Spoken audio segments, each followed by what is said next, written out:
Good evening, everyone. Welcome to Holy Crap, the Vlogcast. Vlogcast comes from a skeptical point of view to answer some of the questions of why. The Vlogcast started as a combination of spite, the Streisand effect, when some people on Facebook I knew from high school wanted to post whatever the hell they wanted to, whether it was factual or not. That's the way they liked it, and they didn't like the way that I liked it, which was to correct them. Part of this is to follow through with the old adage that sometimes the journey is more important than the destination. Apologies for getting started late. We had audio problems. I'll tell you about that another time.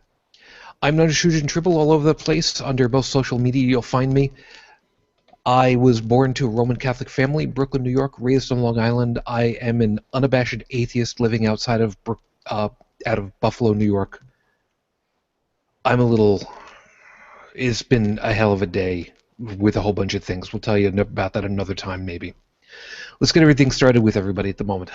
Left side, top side on your bingo card, over towards Calgary. Good evening, Dallin. Good evening, folks. Online known as Dallin. I'll give you the quick Coles notes. Born and raised to a Lutheran family, north central Canada. Religion not a very big thing. Has done very well for me in my life. I was very live and let live until the village idiots down in the States began to be taken seriously. And I realized it was time to saddle up, lock and load, and try to take the freedom of people back from those religious type people. That really didn't come out that well. It's all right. Don't worry, we'll get around to it. Moving to the right. We'll fix it in post. North of me, over into Ontario. Good morning, Heretic Woman. Good morning. Over here in Ontario, Canada, where it is a blustery 0 degrees, which is quite an improvement from last week, let me tell you. I was part of the United Church of Canada for a number of years. Then I became embroiled in a Calvinist sect, which I really don't recommend. And I've now been an atheist for 26 going on 27 years. And I do everything I can to promote reason and be a thorn in the side of obnoxiously religious people wherever I can. Moving to the Midwest of the U.S. Good evening, Bridget. This time that is an intentional audio problem because your mic. Sorry about that. Thank you. It's one of those days. Oh, God, we know it. I was born and raised in the South, raised in a family of Church of Christ people, which is a lot more fun than Southern Baptist because we had no music and a stricter purity culture and all that stuff. I am now living in the Midwest and having to fight back against the creeping theocracy here as far as the proposed legislation that just gets nuttier and nuttier. And I became an atheist in 2003, and I'm still recovering. Moving south of me, over to Pittsburgh. Good morning, Joey. What's so good about it? Hi there, folks. My name is Joe. Yes, I have no camera right now because my camera is deciding to be a pain in my keister. I was born to an Irish Catholic family in Chicago, Illinois. I spent 8 years in the United States military, and I am currently living in Pittsburgh as a designer and skeptic. Continuing to the right, into the shadow of the Capitale. Good morning on Renault Tech. Good morning, people, and non-people, too, because we don't discriminate here. I am the immortally challenged Unrenowned Tech. I grew up in a mixed religious background, Catholicism and Judaism, so one extra ism than most people. After practicing several different things and studying others, I came to the inevitable conclusion that most people reach when they actually really study the religions. It's all full of shit. And continuing all the way across the water over to the mainland, good morning, Joseph. Oh, good morning. My name's Joseph. I'm living in Paris, France, and I do my best to get the world to think for themselves. Good enough. For those of you that are longtime watchers, of course, and listeners, you might recognize Chris right now is off. He's got a long shift ahead of him, so he's decided to bow out and get sleep. I think that's a colloquial term for it. So, whatever. Oh, I know what that is. Yeah, I used to. I did that once. I did that a couple times on there. Yeah, that's true. And you'll get the opportunity again next week, and I'll talk about that later. So you Cash, speak once I'm a week. sorry. If I ever see you again, please accept my apology. I don't think that he will. I think he's going to be blitzed off of his ass by the time he gets around back over to us. But I'll talk about that later. Let me get everything started over here with... Damn, there we go. Had to open up and unlock my phone for a second there. With 5 minutes on the clock, since we got started late, I apologize, everybody. Audio problems. Talk about that another time. With apologies to Noah, Heath, and Lucinda from The Scathing Atheist, your 5-minute freestyle starts right now. What did I decide to call this one? I decided to call this one Here Come the Judge. Some of you are old enough to remember the old skit from Laugh-In.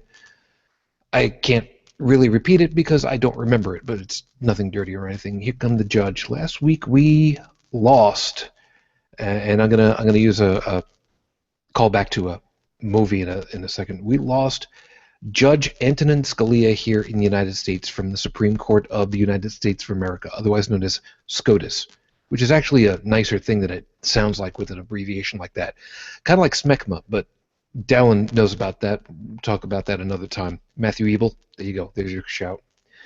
So why am I talking about Justice Scalia in this particular case?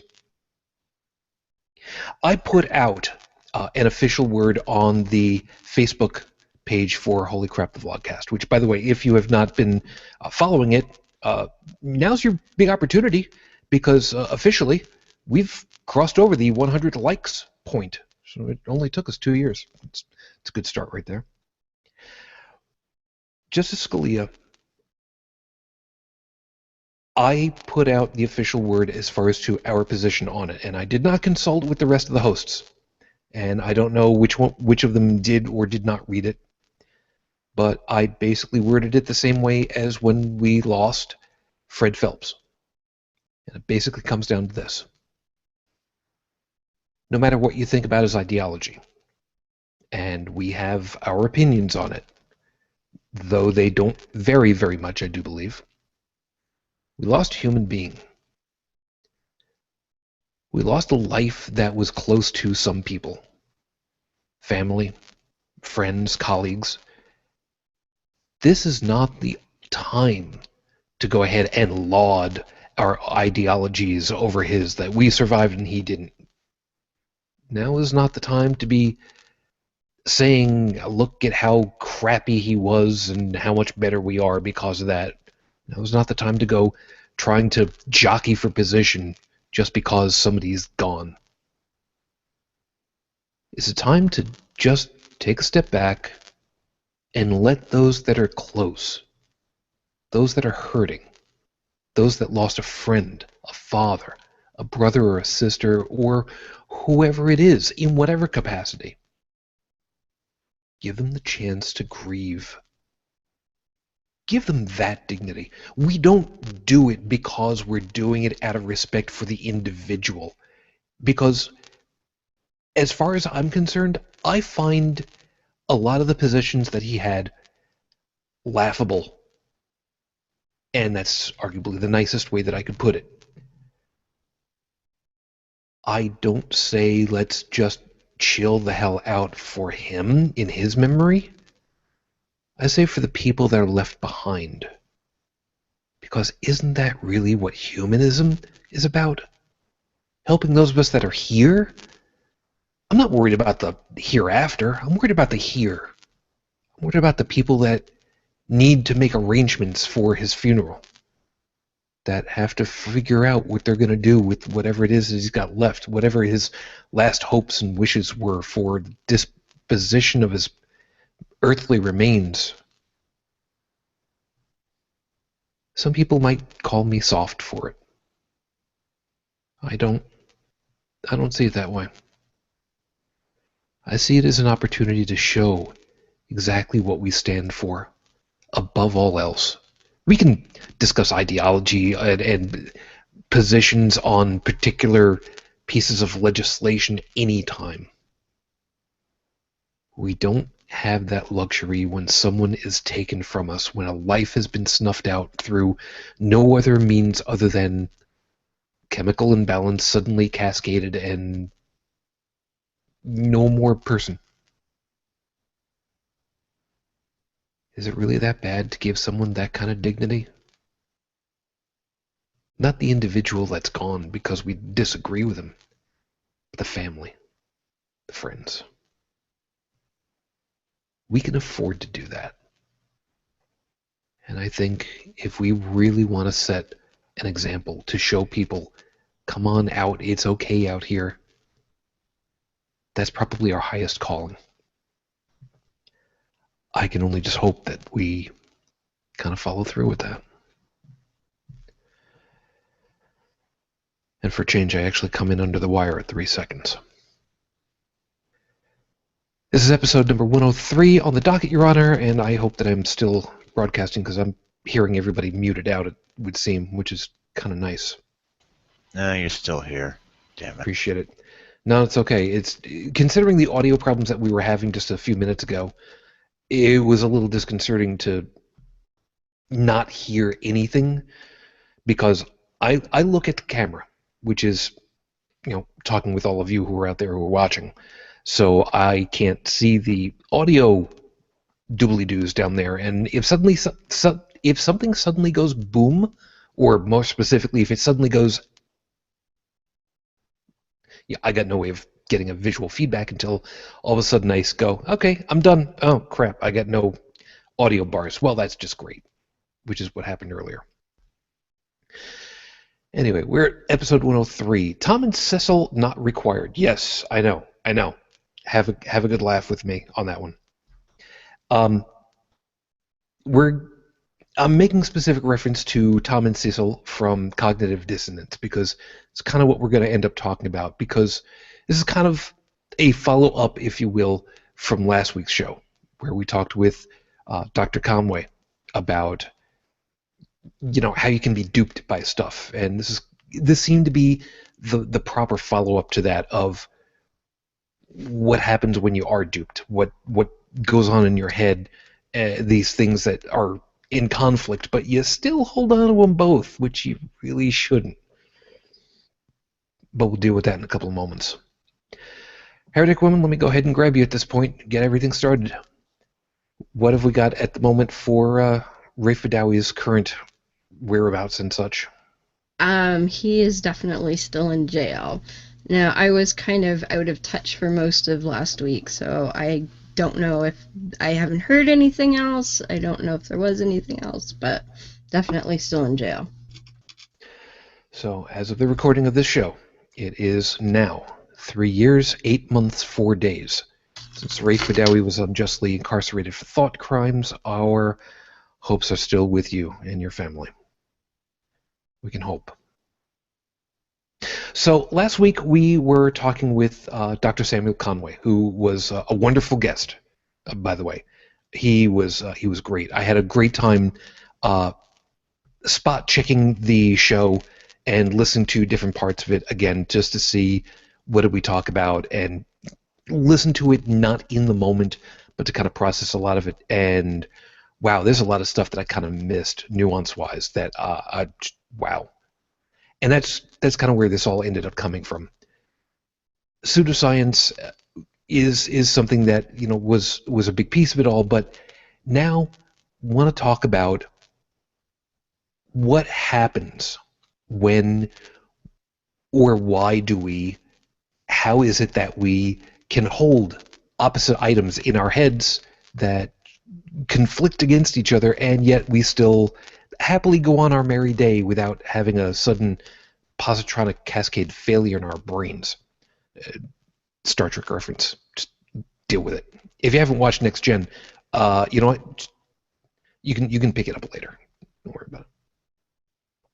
So there's a couple of items from specifically the Bible that kind of brought this up, because I got into another tiff on Facebook with some folks and had to explain, look, yeah, you want to follow through with the New Testament stuff. You don't want to go through with the Old Testament stuff because you say that you're under a new covenant, but your God also said that I didn't come to sweep it all away. I came to fulfill all that stuff, and that's the laws that had been before me, so you're supposed to be following it. But Your new covenant doesn't exist. What?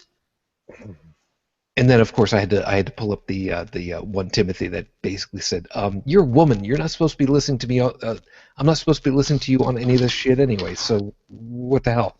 Yeah, I said it. You know what? Whatever. I don't care. So that was fun and entertaining for about 3 minutes of me going, "What?"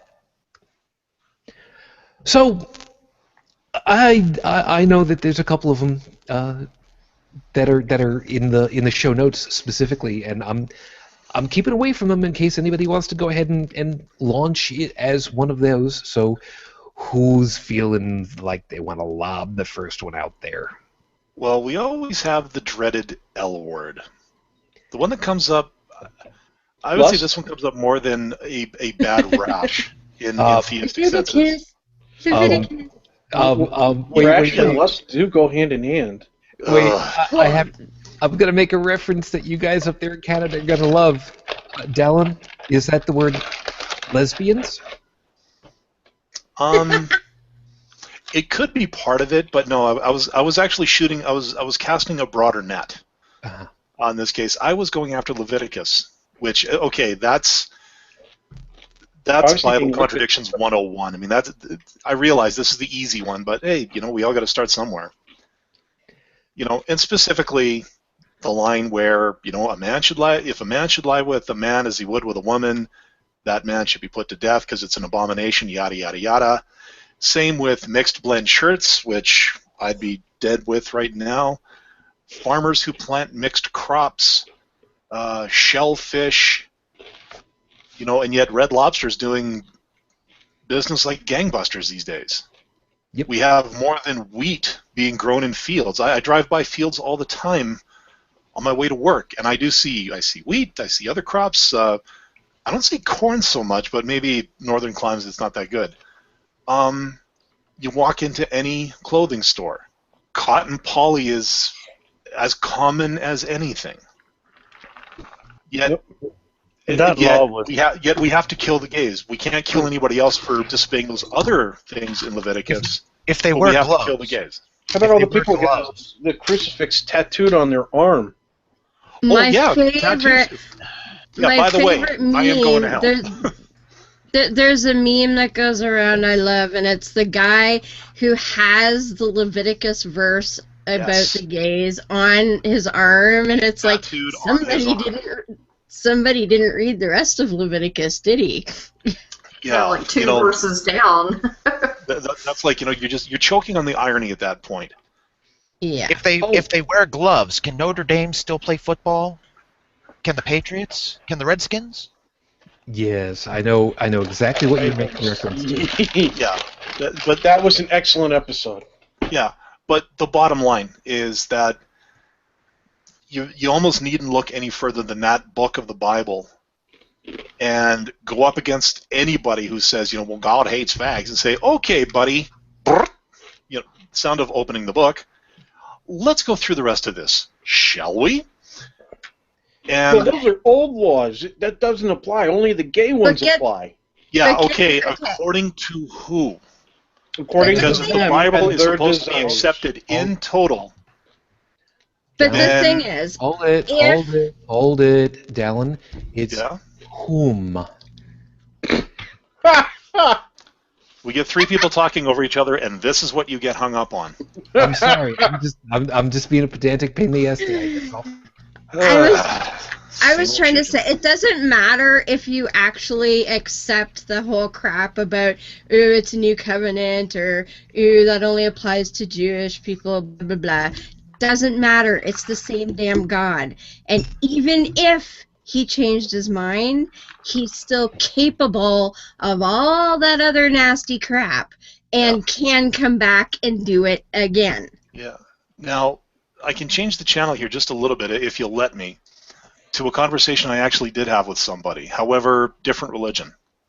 Take a wild guess which one this was. Jewish. Islam. There you go. Yeah, I was talking with a Muslim, and we actually did get a little bit into the stuff in the Quran that as No Illusions from the Scathing Atheist put it, is really turning into some pretty messed up stuff. Like they're only a few surahs in, and I guess he's just gobsmacked at just how violent it is. And the thing is, so this guy is practicing. I have seen him go away for midday prayers. Like he actually used to go with a few people to a local mosque at lunchtime to attend midday prayer.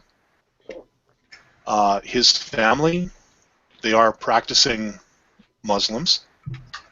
And when I called him on some of the violent stuff, he says, I know, but in my family, and this is where it went now, he says, in my family, you know, we don't care who you are, what you believe, what you don't believe. If you're my friend, you're my friend. And that's all there was to it. Now, may I bounce off of that? Well, all I got to say is that I work with the guy. He seems to be a nice guy. If it is Takia or whatever, That's where I was going to go with yeah, that. I wouldn't know. But it's not like he's trying to rope me into anything. Right I'd now. like to, The second he tries, I think I'm ready. Good. I'd like to bounce an idea that my mom actually had, and she and I were talking about the things that are going on, because, you know, Trump made television news again and all that shit. Yeah. And we were talking about Judaism and, you know, the fact that there is the Reformed Jews. The Reformed Jews believe that many of the laws written in the book were designed for the times. Like, you don't want to go out into a desert-like environment eating meat and drinking milk because it will end up, if the reaction's violent enough, you'll die from dehydration. Okay, so things like that, like pork and things like that. One of the other aspects of being a Reformed Jew is the notion that a woman is less than a man is now gone. Okay, the Reformed Jews believe that, not the Orthodox. So that's why if you can actually find women who are rabbi, okay, because they're of the Reformed sect. They came about by making themselves known and basically forcing it down the Orthodox, saying, hey, we're here to stay. And the idea, the concept that my mother and I were talking about was, you know, there are a lot of Muslims out there who say, they look at the violent aspects of the Quran and say, no, I do not accept that. That was from a time when people were violently killing each other. It's not acceptable anymore. The love, the caring for one another as brothers and sisters needs to apply, and everything else.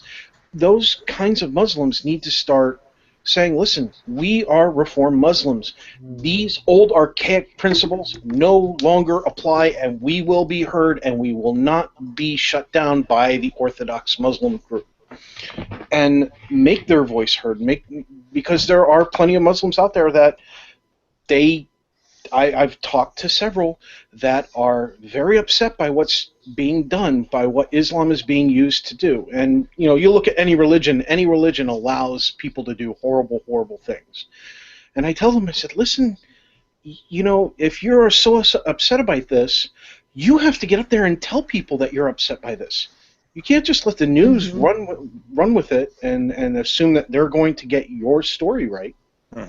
Yep. All right. Now, we do have something over in the Q&A I'm going to get to in a couple of moments. But, Bridget, you've been waiting patiently, and I know that you've been chomping at the bit. So go ahead and, by all means, however many barrels you've got to go and shoot at, feel free.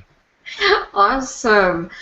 I was going to bring up 1 Timothy 2:12 and ask, where does Sarah Palin get off being a governor, or, you know, half-term governor, running for political office? How about Sharon Angle? How about Michelle Bachmann? These women are evangelical. And Coulter says that women should not be allowed to vote. Where do these people get off running for office? Because they are evangelical, and according to what they believe, women should have no authority over a man. And if you're holding political office, would that not put you in authority over a man? Yep.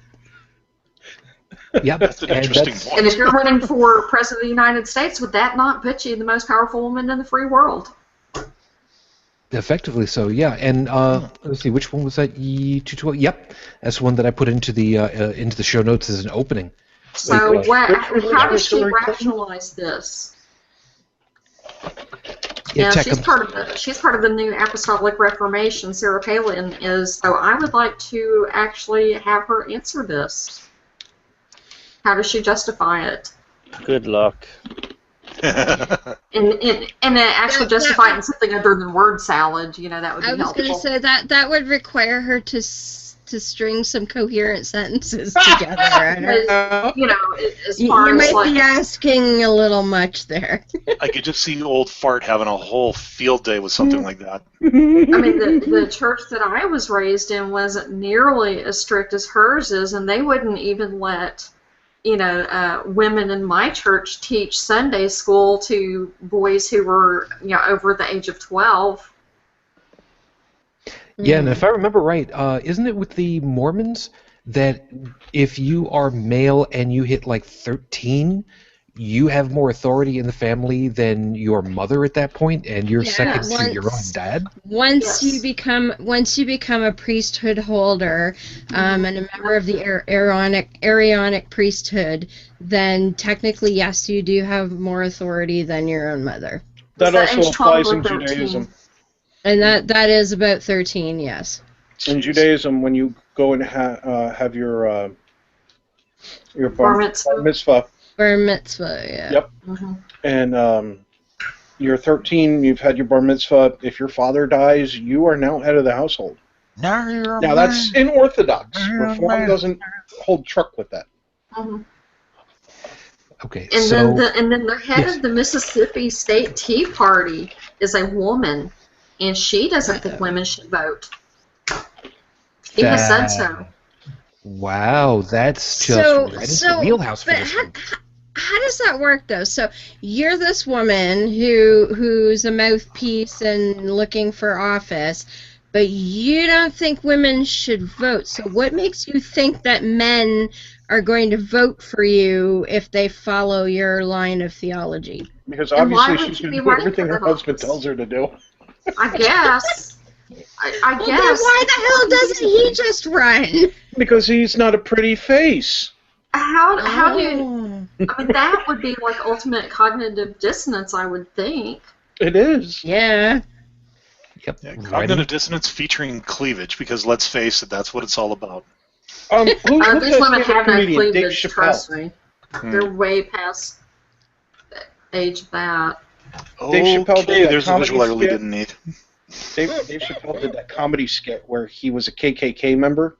He was a Grand Wizard, and nobody had seen him before underneath his garb until one day he's doing this whole thing in front of all these skinheads, and he finally takes his hood off, and everybody's stunned that he's a blind black man.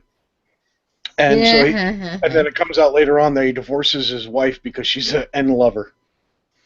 Dave Chappelle could put together some cognitive dissonance skits very well. So, to go with that, Beth, and by the way, apologies for screwing over the entire intro. If you're watching live, please, by all means, live tweet, Holy Crap TV. If you're watching on the event page, use the Q&A. Beth was over there. Katie also, thank you, good morning. And Beth had put, it all comes down to what the word abomination means. And it ain't what they think it means. And I'm going to agree with you, but not quite the same way, I think, than what you're meaning on this one. The way that I'm expecting that Beth means in this particular case, and forgive me for reading into this way. Folks who've listened to the show long enough know full well I try really hard not to read into what folks write to us, so that I don't put my own spin onto it. But I'm saying this time I am actually putting my spin. I'm anticipating that the way that Beth is meaning is, what exactly is an abomination to God, which is how it's typically translated to at this point. Me, I'm going to go back to, is that even really what it's supposed to mean? Was it a mistranslation from something from who only knows how many centuries prior? Did they get it right? Was it lights and delightsome? instead, and they just mistranslated it. I'm sorry, yeah, I know. But, and, you know, that's just me. That's where I'm thinking of it. I'm thinking, how far down the rabbit hole does it actually go? Is it right or is it wrong? And, well, who gets to determine that? Because, you know, whatever. Who wants at this point? That's what I thought. Appreciate that. I've already opened up my big mouth. It's somebody else's turn. Unless you want me to make a car analogy. The thing about Go ahead. Yeah, well, the thing about the Bible is that, it's not about the Bible itself, it's about whoever's holding it. And the Bible basically, it's so full of errors and contradictions that whoever's holding it can say basically whatever the fuck they want. I mean, and that's what that's where the cognitive dissonance, we call it cognitive dissonance, but cognitive dissonance, it requires thought, and I mean, there's not much thought going on there. But I mean, so, they cherry pick the parts they want, just to fit the social norm of the time, and just to stay relevant. I mean, it's just about telling their followers what to do. Yeah, and forgive me for wording it this way. I'm trying to stay away specifically from the term cognitive dissonance. Now, it may be exactly the right terminology, but I intentionally wanted to word it as compartmentalization, and holy balls, I actually said it right the first time, which go me. Only because I even though it's a more clumsy term, mental compartmentalization, twice, yes. If I say it a third time, it's mine. That happens all the time. On Sunday, they act really good in church, and then on Monday, they forget what they do in church, and so that's a great example of compartmentalization. Growing up in my hometown, I always found the Catholic kids to be the worst. Like, one of my best friends was Roman Catholic, and he was a badass growing up. Like, he got into all kinds of trouble, but go to church on Sunday, get into that confessional booth, zap a couple of Hail Marys, my slate's clean, I can go out on Monday and do whatever the hell I want all over again. Yeah, as long as you're paying, all's good. Everybody knows that two kids in high school had the worst reputations. Catholic girls and preachers' kids. They always had the worst reputations. Yeah, and going off of what Dallin was saying, I mean, the idea of you were Catholic, so you went for church for the, let's call it hour and a half, because, you got to get yourself dressed, you got to drive down, and then drive back and change out of your best to, back in your regular stuff. That's a box of time where you are temporarily kind of a different person. Mm-hmm. And then that person stays there in that box for that next 90-minute time frame afterwards, and otherwise that box just sits collecting dust wherever the hell else it is. And that was something I found very interesting. I was in the Navy League, or the Sea Cadets, when I was a kid, and we went on a tour of Halifax. Now, primarily we went there to see, the Naval Harbor and all that stuff, but we were there on a Sunday, and our CO was Catholic. So we ended up having to be, by her order, we had to attend a Sunday Catholic Mass. Now, me, having grown up Lutheran, this was completely different to me. Like, I walked in there, I was amazed, at how ornate the church was. Like, just put it, there was a shit ton of gold in there, pardon my French, but... Have you ever seen them? What happens when they accidentally spill a little bit of the wine? No. But what I found is, like, all these guys that I was with, all these people who were known for being troublemakers, like, in and out of the cadet corps, like, even in school, these guys were complete jerks. I'll put it lightly. Douchebag. Excuse me. Yeah. When we got into the church and the service started, the rituals that they all followed, like when to do the sign of the cross, when to kneel, when to stand, again, completely alien to me. But watching these people go through the motions, it's just like, okay, we have the look of devoted followers here, but I know the second we get out of this church, you know, nothing will have changed. Mm-hmm. That's right. Yeah. Don't hold on a second, Dallin. Don't lose that that piece that you just said right here, Right. Because I can't mute my microphone so I can type. If you can like leave make a note somewhere or whatever, because I want to use that in a couple of minutes, because that one's really powerful and important. I want to get this piece that Beth is also kind of dovetailed onto this and open it back up for everybody again. Beth has also added onto this talking about an abomination. Nope. Right. It means uncleanliness, and I'm going to launch this one off and set it off for everybody else. If you're in Australia and you find out that your house is covered with spiders, Nick Morganmore, you clean it with a high pressure water machine. You don't use a flamethrower. Exactly. Use a flamethrower. You burn it with fire. You nuke it from orbit, and then you leave the planet. Okay, now you leave the bit. But the point is, if we clean house because something is unclean, we actually clean it. Now, yes, it's metaphorically speaking, but still metaphorically speaking, we would clean whatever would be considered an unclean item. An abomination, even if it's something really, really, really disgusting, like your house is covered with spiders, and in Australia that can be. Let's call back to Nick. I miss Nick. Seriously, but fuck you, Nick. we don't burn down the house, and as much as it's a joke, I'm using this as a very serious example. We don't burn down the house. If we have an infestation of bed bugs, we don't burn down the building.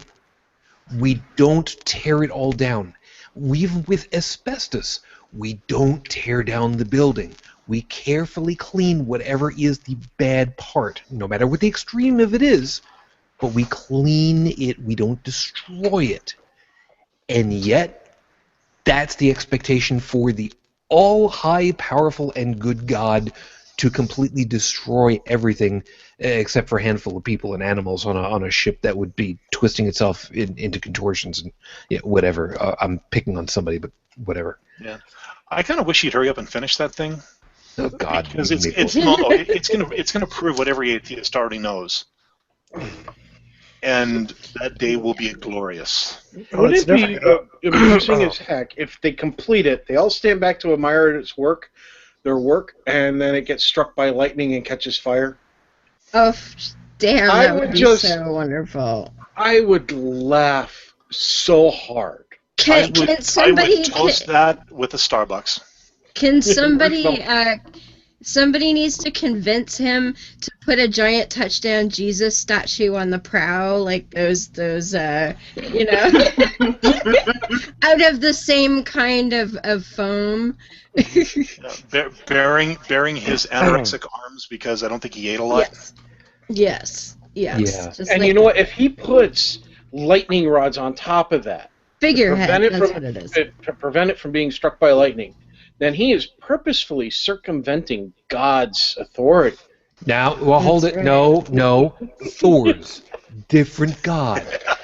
Well, no, if you look in the past with the churches, they used to get struck by lightning all the time, Or I've seen the lightning rods on the church I used to go to. Yeah. Yeah. You know what? Maybe it wasn't Thor. Maybe it was Zeus. No. Yeah, Zeus is a big enough badass. It depends on your mythology. Zeus was king of the gods, but also god of thunder. Thor is also god of thunder. No, Gene Simmons is god of thunder. Get it right. And rock and roll. Yeah, I know that much. Actually, I've seen that guy in concert twice. I'm a believer. Ozzy is the Prince of Darkness. Rock on! Nice. And I'm gonna go with AC/DC because they've also got one in there somewhere. Could be strong. 1980 could be just a little bit. Back in Black. That's the one. All right, so okay, so we've got these ideas, and you know what? Let's stay away from the Bible for a second, sort of. Let's go ahead and hold on. Let's go ahead and use the example of the Ark Encounter, the Ark 2 that's being built, which has got nothing to do with the live-action Saturday morning TV series from the 70s. Yes, I know. It hurts. It hurts. You don't know what I'm talking about? Good on you, kids. Don't look it up. If we were betting people, and most of us aren't, but if we were betting people, which would we bet on? Would we bet on divine inspiration and divine intervention, or engineering? Tech, I'm guessing you're going with engineering on this one. And considering my background, I'd be an idiot not to. And I think for this panel, it's a no-brainer. Even my cat just walked in and said, "Engineering!" Yeah, so did mine. Is if they build something using engineering techniques, science, math, all that fun stuff, because these the formula and the methodologies are documented, they're tested, and they're tried, and they're what we have that works so far. We can go back and look at what was built and examine it to make sure that they didn't make mistakes. Does that mean we're going to get 100% confirmation that everything's fine or that the mistake's been made and catch the mistake every time? No, we're human. We make mistakes. But it's the statistics that show that when we do these things, when we do quality control and everything else, we have a really good run. When people go, oh, you know, I think it's pretty good, we should just use it as is. You know, I think this nail goes here and I think this bolt goes here. Yeah, go ahead.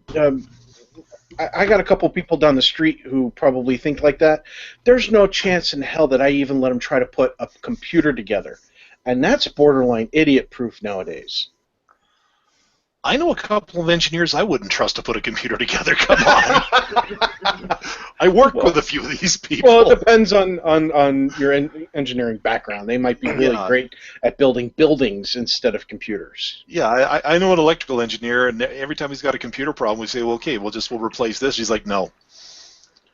I don't know how to do that, and we don't have time for you to rip this thing open. I'm like, it would take me 20 minutes. Oh, no. What did they do? Weld the parts together? Oh, no. It's just, you know, like I said, he doesn't want to open the tower. He's afraid to do it. So fear. You know, yeah. So they fear just call. Fear is the mind killer. Yeah. So they just call. They call internal IT and they send some guy out, and you know, I know just about as much as the IT guy, but. Well, he's certified, so I guess there's a bit of a liability thing there, but at the same time, it's... And that's another thing, you know, we don't know what his background is. He may have had a history of letting people work on his machines, and they constantly ended up having horrible things go wrong. Yeah, good point. Whereas now he's got a technician who's certified, knows what he's doing, versus the guy down the street. Yeah. And that's what we're talking about right now. You know, would we trust the engineer? Well, that depends on the engineer. If we're building a building and this engineer is an electrical engineer and they did just the electrical portion of the building, okay, yeah, and you know, you can get other electrical engineers to back his work or her work, whoever that person may be. But now you're telling me that an electrical engineer poured the concrete, laid the rebar and shit. It's like, yeah, I'm not stepping inside that thing. Yeah, Joseph, actually, this is a good spot for you, I think. You do a lot of dealing that we've seen some of the project work that you've done with designing structures, designing floor plans and such. Well, how much? But yeah. But you've had some experience with it at least. Yeah. Okay, I'm not calling on you as an authority figure or anything, but you are not as ignorant as I am by a long shot, or you've got a piece of this. When you're dealing with figuring out how a place is supposed to be laid out, how structurally a building, a facade, a whatever is supposed to be, you get to find out a whole bunch of well-established principles of how strong something is, tensile strengths of cables, of how much stress you could put concrete with rebar, reinforcement, all these pieces that I only know that much because the guy that I was with in college for a little while as a roommate had to know some of this stuff. But you have to know some of these things and take all that stuff into account. You don't have a lot of wiggle room where these principles are concerned. These are pretty well established pieces and are, how can I best put this, pretty much set in stone. Wouldn't you basically say? No, I'm not exactly sure where you're going with this, but it's just, comes down to physics and the elements you have to work with and the tools you have available to you. And actually, I think I know where he's going with this. Sure. I would not expect. Now, I worked in construction. I worked. I was union, and they made sure that the things that I was doing that I knew up one way and down the other, because if I didn't, I could potentially get somebody killed, including myself. And one of the things that we had to know was about these straps that we used to secure loads when we hauled them up and down with the cranes. We had to know rules and regulations about those straps, if they had been laying on the ground, if they were laying in the mud, if they were laying just out in the sun, if they had been rolled over by a vehicle. Oh, I see where you're going. And then we had other guys that I worked with that I used to question about why they were doing this, why they were doing that during downtime in between jobs. And I ended up spending a lot of time with a guy from Schuster Concrete, which are their people are very knowledgeable about concrete stuff. And I remember asking him, I said, why is that guy on the concrete truck up there with a water hose spraying water down into the concrete mix?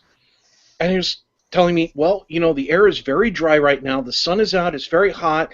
They need it to dry at a specific rate. And if they don't add water to it, it won't dry at the correct rate. And therefore, it could cause problems. Mm-hmm. I'm working on a crane. I work on forklifts. I'm working on anything that has a seat and controls. There's no way that my union is going to teach me this because I'm not a concrete guy. I'm an operating engineer. That's why I would never expect an electrical engineer to know that stuff. And while he may know, having worked on floor pans, we need this type of concrete, the concrete guy may know, well, to get this proper type of concrete, with the humidity level set as it is, we have to modify the mixture. Yeah, I know that's super complicated because when you're designing something like a skyscraper, you've got to plan all the mixing like days ahead of time. The mixing's got to be done just a certain amount of hours before they pour the concrete. And if they're late on the chantier, on the work field, they have to send the trucks back because they can't. Oh, they used to call my team all the time to get on that scraper, redo the roads for the trucks, make sure that they didn't get stuck. They were on a time schedule, and we had to stay out of their way and do everything to assist. I think where this is going is like, is this where you're going, Shujin? It's like tried and tested methods. Yes, as a matter of fact, there's actually a very specific direction that I'm going with this one. So let me have you guys go ahead and finish out with whatever. But elaborate. It'll help us. Okay. This one, I really didn't want to use this one for what will be incredibly obvious reasons in just a couple of seconds. 9/11 truthers. Oh. That's where I was eventually going to end up taking this for exactly that reason. See, this is the difference between, somebody who really works in the field and like some armchair dickhead like that. I mean, engineers, they have to know.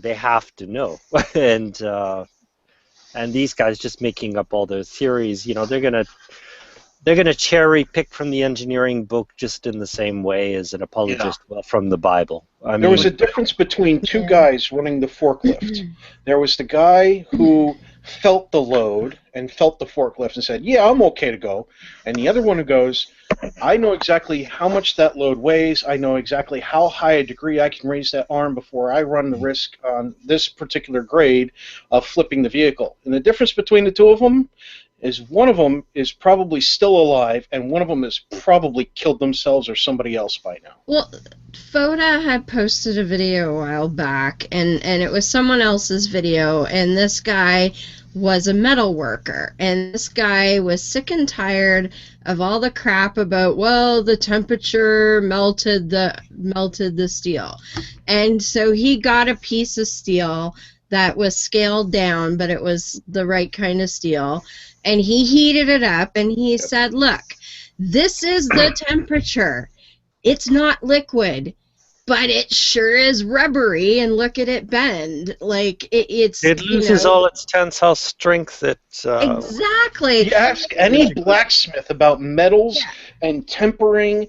Hell, don't even do that. Just go and watch the Omni channel where they do the reforge stuff where they're making swords. They'll tell you all about it.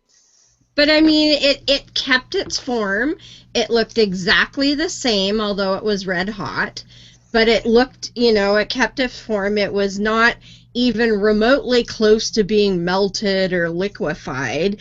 But it couldn't have held up, a pack of smokes or something. Like it was held its load. No, it was like spaghetti. So I mean, these people back a while ago, last year on Forbidden Fruit, there was one of these truther guys on who was an architect. I'm pretty sure he was an architect. And if he's an architect, okay, you understand how buildings get built, but you don't know anything about the materials involved. Sure you do. Sure, you're supposed to. He does? He's supposed to. Okay. Architects are supposed to know. The guy that designed the building. Right.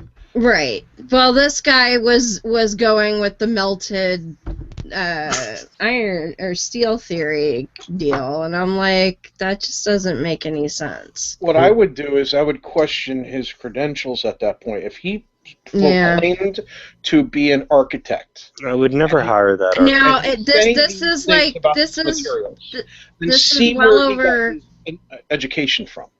Well, this is well over 6 months ago, so I could be remembering it wrong. But I think he was an architect. Beth might remember. I don't know, because pretty sure she was listening.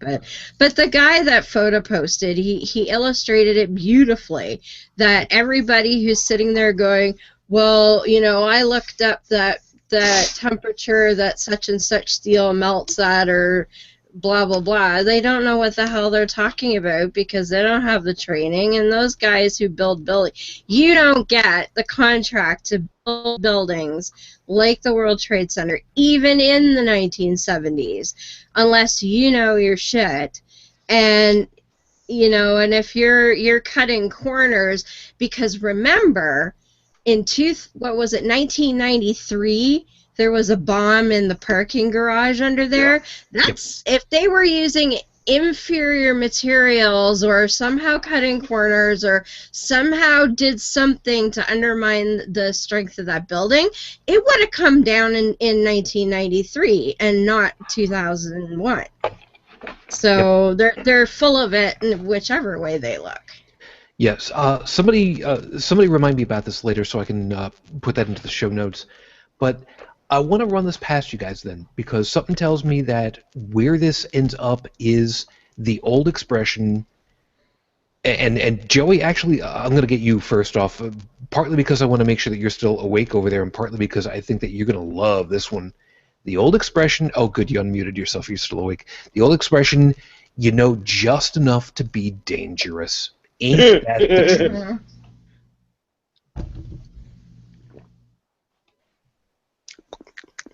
Anytime now.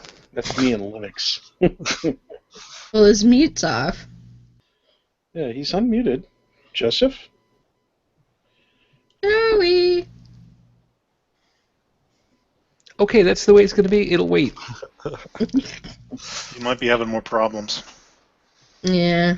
Wouldn't Somebody, surprise me. well, there was a job interview I went to, and they wanted to know. He says his headset's gone. Yep. You want to try unplugging it and plugging it back in? Don't start. Just No, go I'm on. being serious. I'm not being a jackass. I'm being serious here.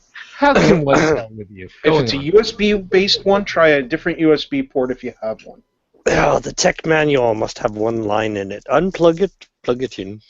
Well, there's a thing for that. Anyway, going on with your point. G+, you want to restart it? We'll wait for you. Go on with your point. Otherwise, we got a show to do. Anyway, they asked me what I knew. I gave, in addition to what was already on my resume, I told them. And at one point, they said, "What do you know about Linux?" And I said, "I know enough about Linux to do two things." What's that? One, recover data off a hard drive using a Linux recovery CD. And two, be very, very dangerous with any Linux server box. They said, "Okay, you're honest. Thank you. We appreciate that." Yeah. Because I knew that there were commands. I knew what the commands were that could do horrible, horrible things within a server environment, Linux server environment. And I knew that, for me, that without proper training, I should not be in any server that's running Linux. RM hyphen. No, let's not R- go there. We're not giving the audience any ideas. I No, wait a know minute. right where you're going with that. No, wait a minute. Okay, to be fair, I am not a Linux guru by any stretch. I look up information like crazy. I research items like crazy because there is one thing that I've learned about with Linux very specifically because I've had several different operating systems that I've worked with. Some are more Linux-like than others. I've also learned that with Linux, so long as you are not God of the system, you're okay. And I'm using that very carefully because you can still do a little bit of damage. You can still do a little bit of damage, but it's a lot harder to completely corrupt the system in one shot. You can do a Especially lot if of you're not God.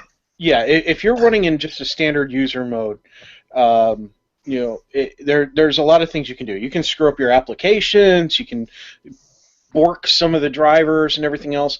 You can make it so that it's no longer doing the automatic updates or any of that stuff. But to really bork the operating system, you're going to have to really try. Now, if you're in administrative mode, if you have got yourself into root, all it takes is one or two commands and everything's gone. Yep. And that's what I say, that I know enough about Linux to be dangerous. That's why, until I've had the proper training for that kind of stuff, you've got a Linux server box, I ain't touching it. I'll So touch the what are Windows box, but the server one, Linux one, I'm leaving that alone. So what are we talking about? We're talking about voices of authority, or? Well, I was kind of letting that one tease out a little bit further to kind of pull it back because oh crap, what the hell was the name of the whatever the hell the name of that effect was, where you think that you know more than you actually do. They were talking about it on Skeptic's Guide not too very long ago. There's something interesting I'd like to look at. So why do people do that? People, they spend so much time on the web, flaming each other. Oh, you don't know this, and why would somebody do that in the first place? That's something interesting all in itself. Well, I'm gonna get to a piece of that in just a couple of seconds. Like I said, I'm trying to remember what that effect was called, but Beth is also chiming in and making reference that I worked in metallurgy for 10.5 years. Rafflecopter. I'm not going to pronounce it. I don't care what the hell the thing of it is. So, Beth, if you would chime in, if you happen to know the video that we were making reference to with the guy who had the construction steel and he showed what happens when you heat it up and it flexes and whatnot. She referenced She did. It's it. right there. She did about 6 comments down. Go ahead, read it, Heretic. You got it. It says the steel did not melt, but as Joe noted, at 1500 to 1800 degrees, oh, see, now he grabbed it. No, okay. It loses its strength, as I described in the video. Yeah, like wood has more tensile strength than metal does at that temperature. Yeah. Which Well, is it's odd, burning. isn't it? But it's kind of neat, too. Yeah. Yeah. All right. Now the effect, again, I can't remember what it's called, but it's basically the effect where people think that they know more about a topic than they actually do. They overinflate their competency in a particular area. Delusions of grandeur? Well, there's a much more specific name for it, and like I said, I can't remember what it's called. Skeptic's Guide to the Universe had covered it a couple of weeks ago, but I'm kind of wondering if it's a combination of that and having a confirmation bias happening It's for about oneself. I don't know if you want to go here, but I mean, really, a lot of our communication, we're like talking through a filter, which is our illusion of ourself, and speaking through this language, what you think the other person is thinking of you, and it's not reality based because we're living in such a sheltered society that we can live through imitation alone. I mean, this knowledge that we're sharing, quote unquote, with other people, we don't need it to survive. And so we can say these kind of things without consequence. Yeah. But when it comes to a real life situation, you don't have that privilege. Yeah. Shujin? Yeah. I could be wrong on this, but I think the phrase you're looking for is the Dunning-Kruger effect. Could that That's be it? exactly it. Yes. Okay. Yes. You've got a write-up on that there?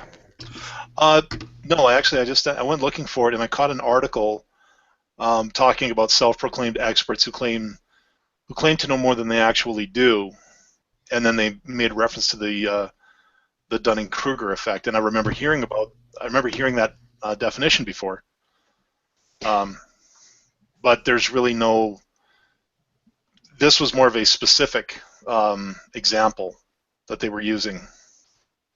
Okay. I just wanted to say, just to elaborate, the actual topic being discussed in this kind of discussion isn't really important. It's just like humans playing on the illusion of other humans. I mean, it's like delusions of grandeur. I think it was Tech who said it.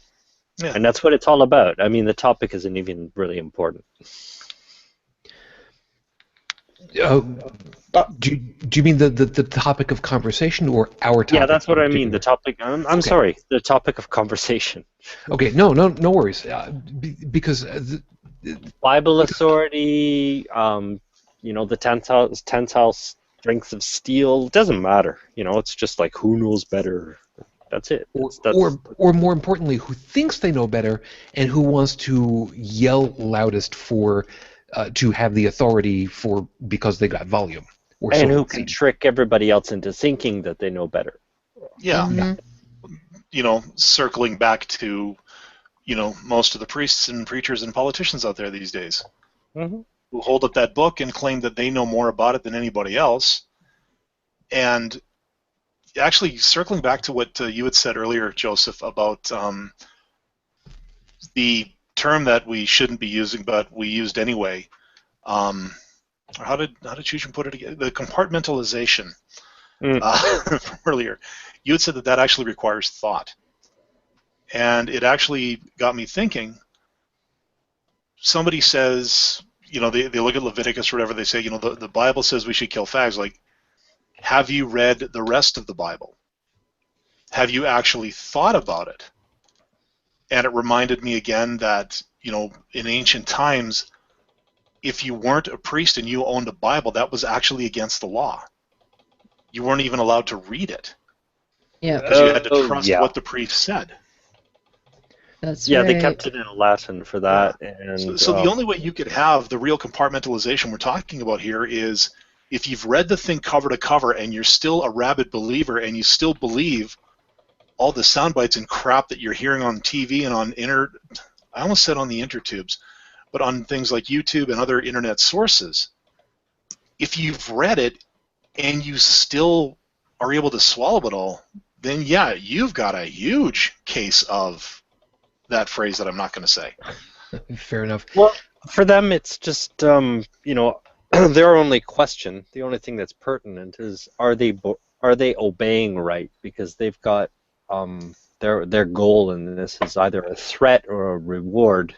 Yeah. And all that matters is that their line follows the handler or the Yeah, so there is indoctrinator. no thought involved. It's just reaction, instinctual pattern reaction to matching. stimuli.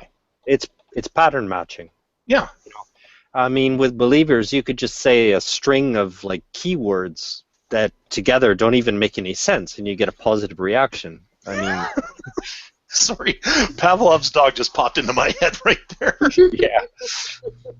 Yep. Actually, I was thinking of somebody that we could do a really bad imitation of, but we're not going to do that because that would be wrong. We'll figure it out later. Bridget, actually, I want to pull you in specifically on this one because I think that this is going to be funny as hell. Since we were talking about who can be loudest and who can be strongest and who's got the biggest personality and whatnot, who do we end up hearing as a category? Who keeps getting louder and louder and louder and more vociferous every time they get told we're going to sell your property because you have way too many outstanding tax liens and levies and stuff because you pay your bills as a category? The Tea Party people. No, that's not what you were looking for. Wasn't what I was looking for, but that's you know what? Hold on a second. That's not what I was looking. You know what? Hold on. It's not what I was looking for, but let me start there. Anyway, the Tea Party type people. Give me. I'm not saying it's a bad answer at all. As a matter of fact, this one is actually a rabbit hole I wasn't even considering. Weren't you part of the Tea No. Party, Surgeon? Unless you're talking about the Earl Grey Party, but that's a whole other thing from 87. Gotcha. Thank Maybe you. he's an adept at teabagging. I have not seen the Deadpool movie. No spoilers. Shut up.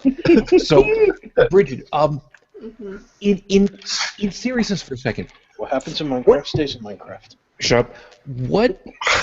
What made you think of that as a first answer, other than the fact that, yeah, I put you on the spot and whatnot, and I actually do think that this is a good answer that you gave me. Mm-hmm. What made you think of that as a first? Well, I guess because of the whole sovereign citizen movement and all that mess. I don't know. No. That's okay because that's a piece I haven't really thought about. Sovereign citizens have no loyalty to anything. They don't think they need to contribute anything. Yeah, because the louder and louder. That's kind of where I was going with. Dallin, you know who I'm talking about at this point. Getting his ministry sold out from underneath him. Oh, yes. If my throat was feeling any better, I'd... Don't worry about it. Yeah, I could probably do something. And, you know, I even tweeted this before. The day I hear... Yeah, the day I hear that the sale goes through and that that LGBT group gets it, I will take a selfie of myself raising a cup of Starbucks in toast to that group for doing that. But is it a Starbucks latte? Oh, That's I will. right. No, I'll tell you what, Tech. I will order specifically. Latte is not normally my thing, but I will specifically order a latte. Make sure it's And a I gay will latte. specify. I will specify in the description Extra itself full? because this is all going on Facebook. That I will specify what drink I ordered when I raised my glass and toast. You know what? We get everybody to do selfies with that. I will make a Starbucks in trouble. collage. I'll make a Sorry. collage and put it as like the Hold banner on, for folks. the I want this Facebook one on page. record. What was that? Who, me? Yeah, say Yeah. that again. Okay, I said if that happens, we get a whole bunch of us, or all of us with selfies with them all. Yeah, I said selfies. Shut up. Not with a stick. Shut up. I will make a photo collage and make that the banner for the top of the Facebook page of all of us with it. And knowing the way that I would be holding it up over there, and I'd have the little extra thing of whipped cream over there, and I'd have a little bit on my lip just to go. Because, well, if I'm this just that kind of happens, bastard. if this happens, you guys need to make sure to notify me via Hangouts or Facebook or something like that, because every once in a while I do miss a good news piece, something like that. And if the day it happens, I want to go out and order the latte and take a picture myself too. Yeah. I just want to see him as a street preacher. They beat him up. Everybody kick him off their streets. David Manning, let me introduce you to Aaron Ra. and can we get him a ticket? Can we get him a one-way ticket to Texas? Yeah. I'm sorry, but if Pastor Manning saw Aaron Ra, he would immediately decide that it was Satan incarnate and run the other direction. I'm sorry, I have to go ahead and use this one. He did it the right way. He wore the brown pants. Oh, so in that case, Aaron's got to come in a red suit. Yeah. Yeah. Oh, dude, could you imagine Aaron Ra in a red suit? He has his Krampus suit. Come on. He his Krampus suit. And, here's the thing. If you read the Bible, one of the things it says that if you truly have God in your heart, you will have no fear of evil. So when people run away, when these street preachers run away from Aaron Ra in terror, all I can think to myself is, well, apparently you didn't have God in your heart. Yeah. You weren't wearing the God glasses. Yeah. So, Bridget, you need to go feed the church lady. What I was actually leading you towards was, we hear preachers of every stripe, almost every stripe, louder and louder and louder all the time with their proclamations, with their TV shows, with their radio shows, with their TV appearances and everything, and louder and louder and louder. And I want to find out, psychologically, doesn't that have an effect on people that makes them want to follow along, or makes them less likely to fight against that type of personality? What about the whole repetition thing? Well, I mean, if you're a person who believes in that and believes that the world is coming to an end and all that stuff, then yeah, they, especially these huge, mega churches that stay full, yeah, they're gonna draw in more people who are into, eschatology and all that rot. Plus you have these people who are pushing for war in the Middle East because I think it'll bring in, Jeebus, who will come back sooner, and blah blah blah. Well, fundamentalism is rampant. I mean, even the Middle East and the United States. I mean, it is, and I think when you have a tough economy and a lot of other things going on where people are having a hard time, they have a tendency to latch on to something. Yeah, well, and the reason they do is because, going back to when Aaron Ra was on the show, and he even said, especially down in Texas, people aren't doing anything to improve or to fix things because they fully believe the rapture is coming. Mm-hmm. So why bother? Like Missouri is the show me state, Texas is rapidly becoming the any day now state. It would seem. Yeah. Yeah. Wonder if they'll ever put that on their license plate. I don't know. Why bother? Why bother? Oh, they could put that on there too. Tomorrow, so. When are they going to put that on their license plate? Any day now. Any day. Exactly. I'm gonna die. You're welcome. And I think some of them actually kind of hope that happens because things are so dire for them now that they just can't imagine things going on, as they are, as miserable as they are. Yeah, but still they believe. They're going to believe until they have no other option. Yeah. Well, when do they get their no other option? When they die. Yeah, that's just it. I mean, but you have people in these, red states that are very, very poor, and then you have, governors that are not willing to expand Medicaid. You have them being kicked off of any kind of food assistance they're getting, so they have no hope. And yet they're still voting for them. They're still voting for them because Jesus. Yeah, because Jesus. And look at the amount of women who have gone out and had basically the equivalent of a coat hanger abortion or a back alley abortion, whatever you want to call it, that were originally killing women, that originally caused the whole Roe versus Wade court battle to begin with, because of so many women that were dying or becoming completely sterile because of the botched operation. These daughters and mothers that, you know, they were so desperate that Roe versus Wade was passed. Okay, we're going back to that because of these idiot politicians in Texas and Arkansas and all these other states that are passing this legislation, and they're basing it off of lies. The Republican Party has already shown. They put together the inquiry. They went on their witch hunt, and what they found was, oh, look, we're on a witch hunt. There are no witches. But you know what? We're going to use it for. We're going to do it anyway. Yeah. I don't know if you happen to see anything on.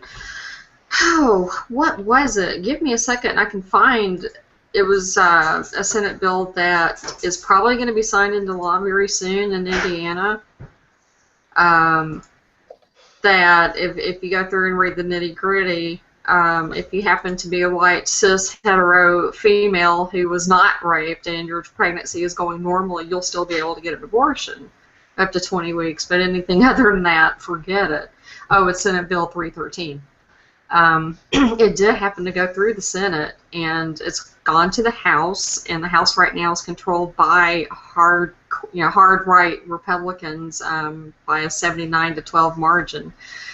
This will probably be signed into law, but basically, if the father is a minority or you're a minority, no abortion for you. If you were raped, no abortion. If there's any fetal defect at all, no abortion.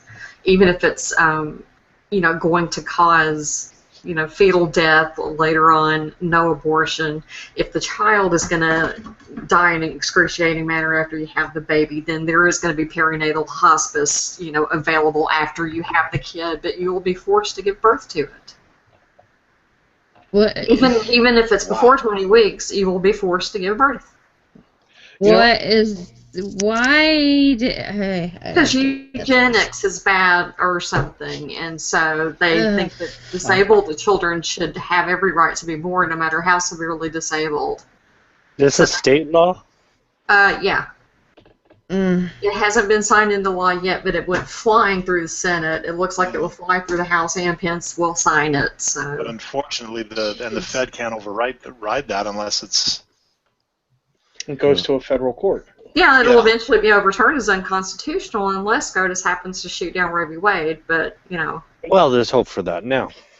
Well, yes, indeed. There's hope for... but as long as you're white and you're, have a healthy, normal pregnancy, you should still be able to get an abortion up to the 20th week. You're safe. It's just if you have any complications, you're fucked.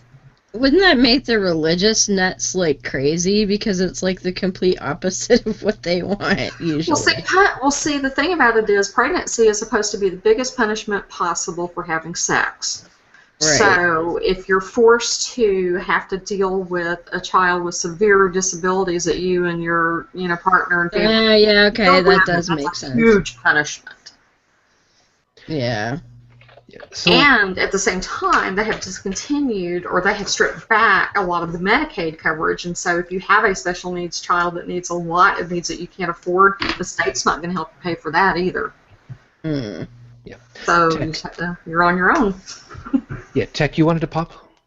Yeah, we're on the topic today of cognitive dissonance and basically holding two competing thoughts in the mind.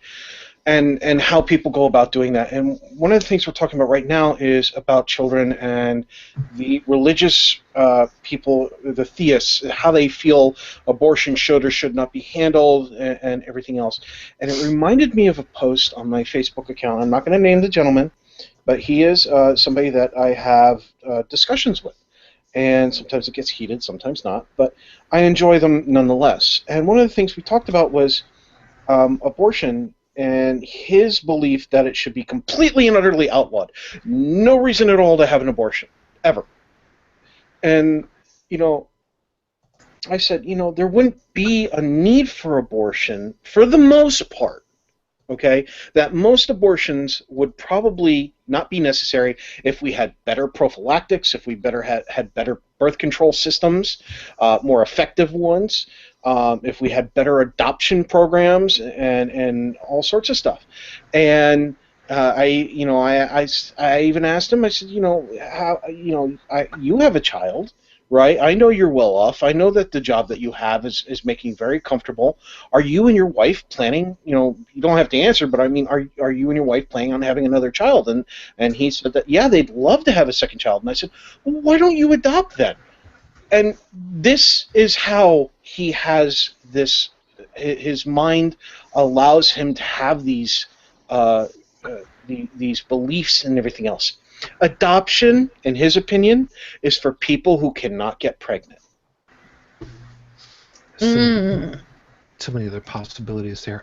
We've got something that popped up over in the Q&A, and Sarah, first off, welcome. Nice to have you paying attention and listening in. Thank you for that. Sarah's gone ahead and put this one over here, and this is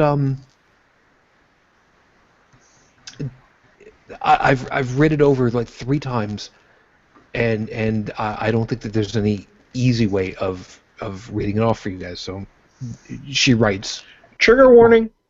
Well, the whole damn show is so. Yeah, our show is a trigger warning. Yep. So Sarah writes, quote, Mm-hmm. I live in Indiana. As of right now, if I were to become with child, I would die. Yep. I have an illness that means that pregnancy is fatal for me. But given the lovely, I'm assuming that's the air quote thing, heretic woman, there you go. But given the lovely medical system we have in place, birth control and medical care are unavailable to me. Yep, she's correct. Now, I don't know what possible condition it might be. And Sarah, before you go typing, don't. We don't need to know. It doesn't matter. Please don't go ahead and give us any further information on this. Simply because don't want any extra information out there that you should not be giving out because you don't need to.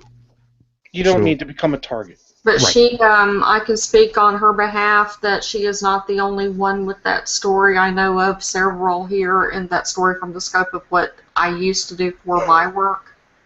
And there's going to be more like her. The people preaching this stuff, it's really sad because the people like this, for the people preaching all this bullshit, is they're collateral damage. Because I mean, the majority of teethers are not like that, and that's what they're gaming. And there's no exception to their rule. Yeah, and this actually plays into a piece quite correctly.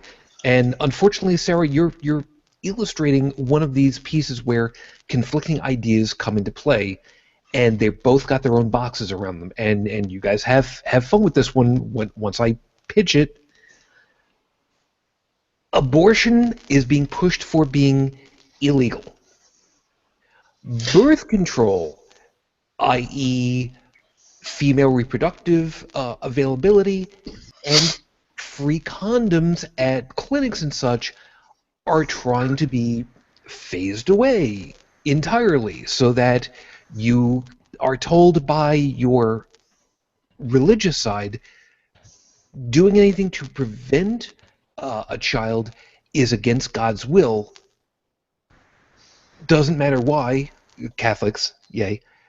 But then if you do get pregnant by accident or because of you were forcefully implanted, I guess is probably the nicest way of putting it, you're on your own.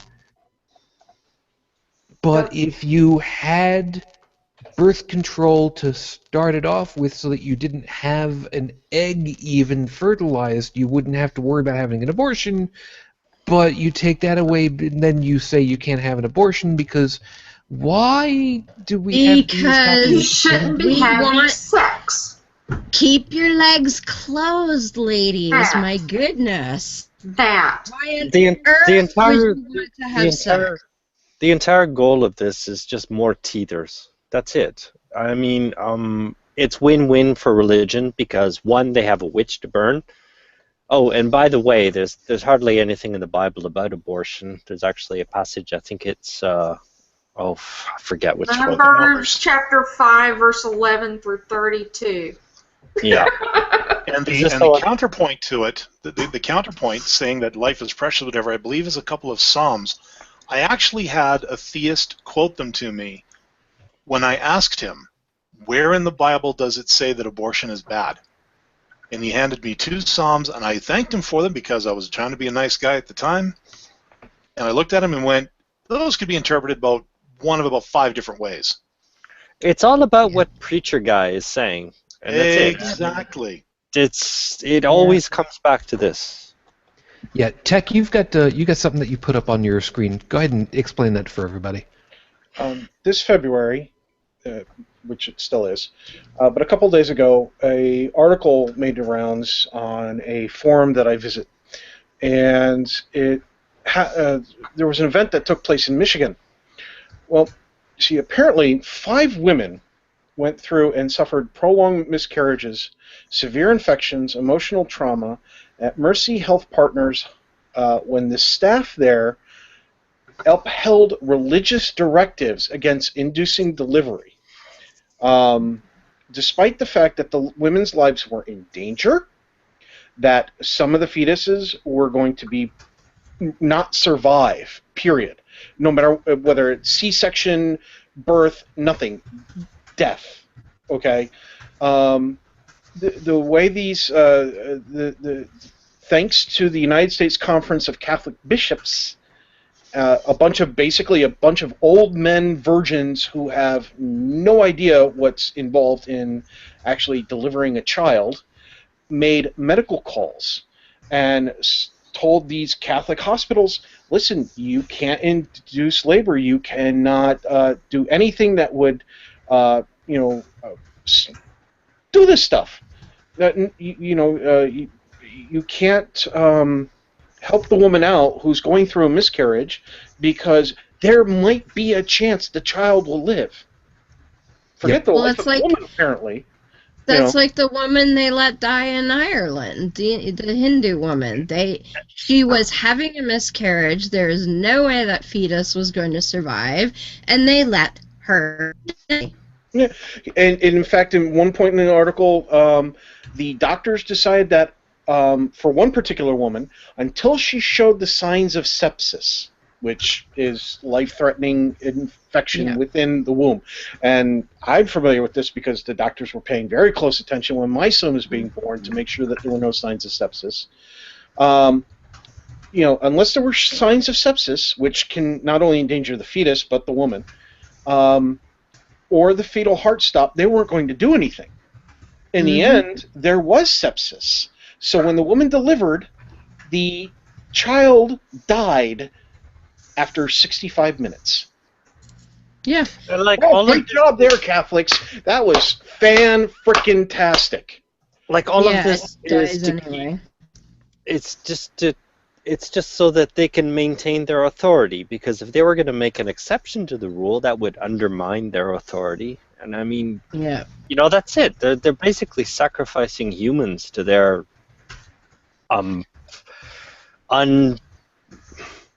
they're ruling for no demonstrable. They have no demonstrable use to society. Here's the part that you really want to get pissed off at this, though. Here's the part that you can really get pissed off about.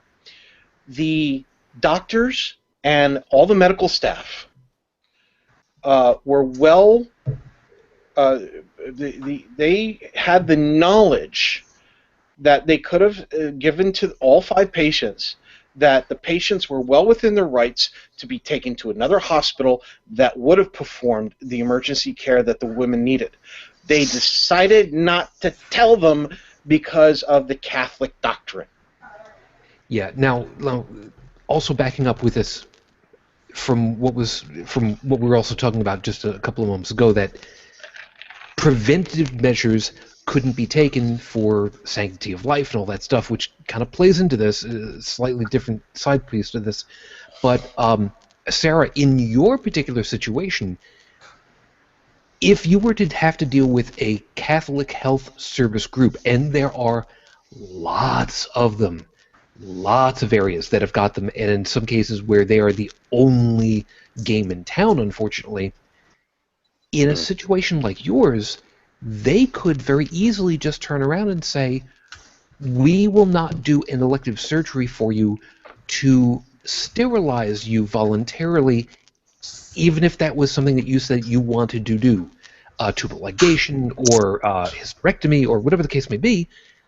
For the same reason, you could still get pregnant and you should still have a baby if that happens, though that could conceivably kill you. But, you know, it's all for the glory of the holy dollar signs, or whatever the hell it is at that point. A holy fetus. It's win-win for them, because, I mean, even if a mother who can't afford to have a child has a child, I mean, it goes to an orphanage, and an orphanage is a great source of future pastors. Suffering and pain. No, yeah, but, like, you know, That's that you get child abusing preachers. Yep. Yeah, or and more sheep for the flock, or potential preachers or whatnot. And oh yeah, more orphanages are great indoctrination.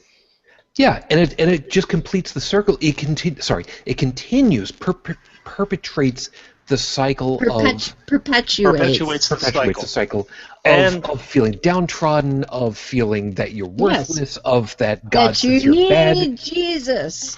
And exactly. That perpetuates the religion, and that's the entire point. God damn it, you say it better than I do, and you don't even speak English that well. God damn it. Actually, I find him to be very articulate. Can we have Joseph doing the 5-minute freestyle from now on? You know what? Screw you all. Screw you all. Ladies and gentlemen, Hey, this will be the last time you see me on the show. Guys, let's not give Shujin too hard a time. He did get compartmentalization right the first time, so I mean that's an Yes, achievement. he did. Twice? Time too. Twice. Okay, twice. My mistake. He got it twice. So I mean, But can he do it a third time? no, but like given the hour tech and everything like that, it's late. Give the guy a break. You know, I didn't see a coffee cup there, so. I have to wake up at 5 in the morning to do this. Yeah, that's true. That's true enough. And by the way, And for the he record, was talking to me till like what? yeah, Almost. for the record, but Joseph, you drink real coffee out there. I've heard about European coffees. That shit would probably kill me with my heart condition. After 3, European. And see, that's why I drink Black Blood of the Earth. that's great. And just for the record, mental compartmentalization. And for the record, I can do it 7 times in one night. I checked college, so there you go. Ask me later what I answered. It's just like the answer 42. You don't know what the question actually was. Tough. Nice. Anyway, we're getting I just realized what time it is. We're getting a little close on. We got to see about wrapping. By the way, Tech, the webpage that you were just looking at, that news article. Did you drop the link in so that I can? Yeah, it's in chat, but I can copy it and send it to you via email. No. Right into chat is perfect. That's where I'm going to grab it from. Dallin, what was that piece that I had you take a note on again, because I wanted to get back around to. Okay. I know I've forgotten what it was. That was my visit to the Catholic Church in Halifax, Nova Scotia, where I noticed that a whole bunch of people who were like born troublemakers looked like they were pre-programmed. Okay. Good. That's where I wanted to have everybody have their opportunity of closing out with. If you are not used to the Catholic calisthenics, and that's the term that I've heard used for it, it's apt. It's freaky. Yeah. It's freaky because it is the same way that you would see a bunch of zombies all marching in step, moving at the same rate, with the same step, like they were a marching band, all coming at you like a I was going to say George Romero movie. It would be really freaky because everybody is moving the same. It would be highly unsettling. And from what you were saying, and I'm going to give you a first shot on this one, Dallin, because Sure. because it's dovetailing off of you. Yeah. We as outsiders look at it and go, "That's fucking creepy." Yes, I said it. Tough. Yeah. As an outsider, that's pretty much where I'm guessing you were going. But why do we think people who are on the insides of these 6 walls of a church can't look at somebody else, would look at somebody else's church and say, "You guys are creepy doing all the same things, but we're all fine inside of our little box. All yours. Have fun with this now." Well, like I said, the first thing that really struck me when I went into that church was how ornate it was. Now, the church I grew up in, the Lutheran church, was very sparse. Wooden pews made out of what looked like maple, very light wood. Very light tiles on the floor. The arches and everything, they were a darker wood, but the walls were painted very light. Like it was a very bright church. I went into this place, and it was dark, mostly done by candles, lots of gold and brass Old and school. other accents, like very, very, very ornate. Like it felt like I was in like almost like a European church that was like steeped in those centuries upon centuries of tradition. And watching the reverence that people use, like you walk down the aisle, and as you get into your pew, I watched people in front of me kneeling and doing the whole, what is it, spectacles, testicles, heart, wallet thing. Now, I didn't actually see, now because I was behind people, I didn't see them actually doing the motion with their hands. So when I sort of went to kneel down, I looked and went, oh, they must be doing it because the thingy that they used to kneel down on was out, and you probably had to kneel a little bit to get past it. I was a kid. What can I say? but then watching them, like watching the stand, sit, stand, kneel, stand, sit, make the signs with the cross, start speaking in Latin. And I just thought to myself, like, my church was so bereft of all of that they probably look at us and go like, bro, do you even Jesus? Like, no, honestly, I wonder if that's the reaction some people got. And of course, a lot of cynicism, even back then, was running through my head. Like, okay, there's an awful lot of money in all of these accoutrements here. Could that not be put to a better use than people looking at this every Sunday? So I don't know. Maybe that visit sparked the fire that I now have today. It's a form of reassurance for the people going there. Well, like I said, it felt less like I was walking into a church and more like I was actually walking into a satanic temple. But then again, maybe not, because I should have enjoyed myself a whole lot more in that case. When I went to see my cousin get her first communion, I thought the kneely things were for us little kids to sit on while we played with our dolls. Because we that don't is have brilliant, actually. That's what I thought, I'm like, oh, it's nice and velvet covered and padded, much nicer than a pew. We can sit down here and play with our dolls, because it was my older cousins, so I don't know what age they go for First Communion now, but I was a couple of years younger, so my even younger cousin and I sat there and played with our Cabbage Patch dolls during the proceedings, which they would have been boring anyway, but they were really, really boring because we also got seated behind a pillar. So, and if you think I'm short now, you should have seen me then.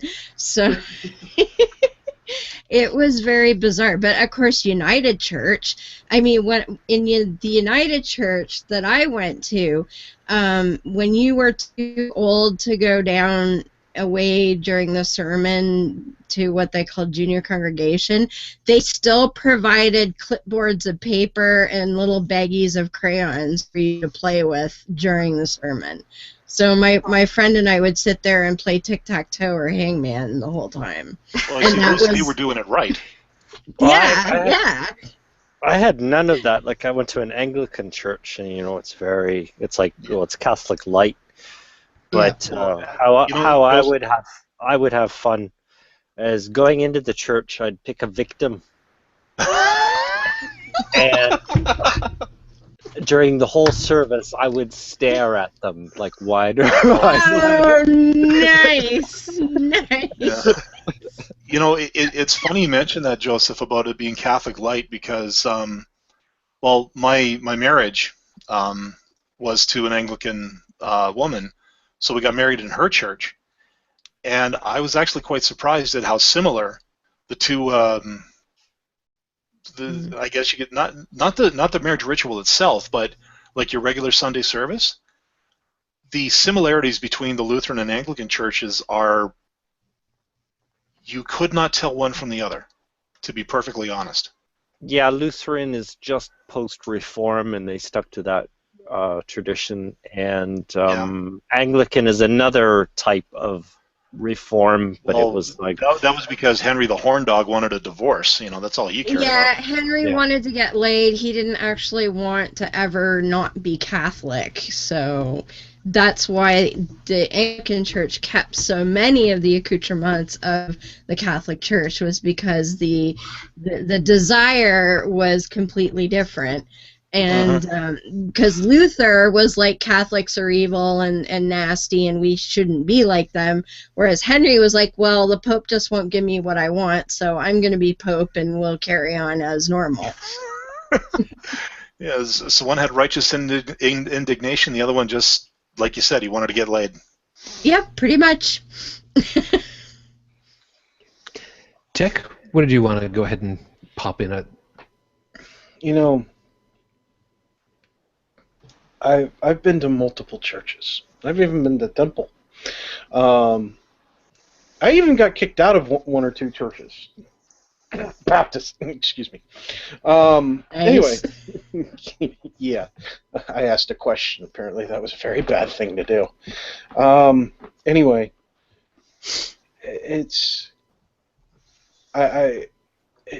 having experienced all these variances, I understand now that I'm an adult, and looking back, I understand why so many people have been sucked into the evangelicals. When you look at how they have their churches set up, the activities that they have, the energy that they pour in by getting everybody excited and dancing and on board and things like that, it pulls in people, the community-wise. And it gives them things to do. Let's give religion something that it's acknowledgement about something it's very good at. It's very good at getting groups of people together under one thought or one idea, one collectiveness. Okay, and human beings as a whole do like to be in groups. We are a social animal, for crying out loud. So think about it like this. Preys on that.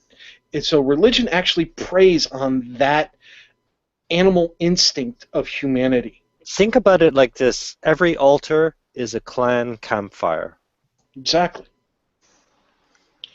And if we really, as a group within our species, want to assist other members of the various clans, if you will, the clans of the various loose-knit and tight-knit clans of human beings, to pull them out of these dark ages thought processes. Not only do we have to show them where the problems are, but we have to give them alternatives to get out of where they're in. If you want to look at cognitive dissonance, you have people who say, we need to worry about our environment. And they drive a frickin' Hummer, okay, or a Cadillac Escalade, or Jeep Navigator or Wrangler or whatever. Now, unless you're climbing the side of a mountain or a dune or you live in the back of a swamp, if you're driving on an everyday road, you don't really need those things, but you don't know the person either. They might have the Cadillac Escalade because they might have won it, and that's the first car and only car they've ever owned. You know, or It's all about maybe a comfort bubble. yeah. As long as you don't pop it, people aren't going to change. Exactly. People are afraid to switch. Many people are afraid to switch to electric vehicles because the infrastructure is not yet set up to support fully almost anywhere in the U.S. electric vehicles. Once that gets into place, a lot of people are going to be very comfortable switching to them because they know that the support system will be there for them. Now, if you take that same analogy and you put it into religion, if you take away these beliefs that comfort them, that give them quote-unquote emotional and mental support to get up in the morning and go to work or do their job, we have to replace it with something else. You know, I attended a lecture from Dr. Peter Boghossian, the guy who wrote the book Handbook's Guide for Creating Atheists. And there were a couple of believers in the audience, and they challenged him. And they asked that very thing. They say, you're trying to take away our faith, our comfort, our puppy, to borrow a phrase from Yu Shujin. What do you have to offer in return? Peter leaned down on the lectern a little bit, and he went, nothing. Yep. And I've seen an article about this too. Like, atheists want to take religion away, but what are they going to replace it with? And the thing is it our responsibility as activists, whatever level we are we the ones that are supposed to replace it with something? You see, this is where the whole nothing answer is. It's a double edge, in my opinion. It is. Are we going to replace religion with another religion? Or no, we're not, because that would be a bad thing.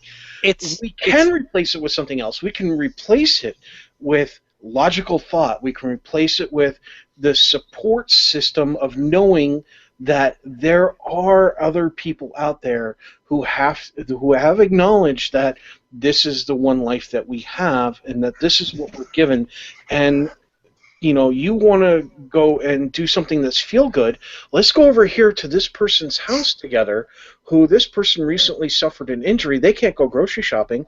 Let's go get the grocery list from them. We'll go get the groceries. They'll reimburse us later, when they feel better. We'll worry about it later. We're well enough off. We'll go get their groceries. We'll bring it to them. We've done something good, and we've helped another human being. You want to replace that religious, joyous, feel-good thing from religion? Go help somebody. But that's what they take away from humans, or rather they keep it from developing, is people's understanding. It's basically self-sufficiency is what they're taking away. And that's actually what we give back with atheism, because, atheism is just like one side effect of thinking for yourself. Well, then there's the answer. And what do we give them in return? Self-sufficiency. Yeah, because basically our laws and our morals, it's a consensus of what we think individually. And we choose our laws as voters. That's how it's represented. And it's my impression this is what believers don't have. They don't have this sense of right and wrong. And it's religion is taking it away from them. So I find that fucking disingenuous that they say, well, what are you going to do without religion? When it's religion that made them that way in the first place. Yeah. I'm actually going to use that as a springboard in a couple of moments, though. So if I can finish, yes, please. Sorry. It's like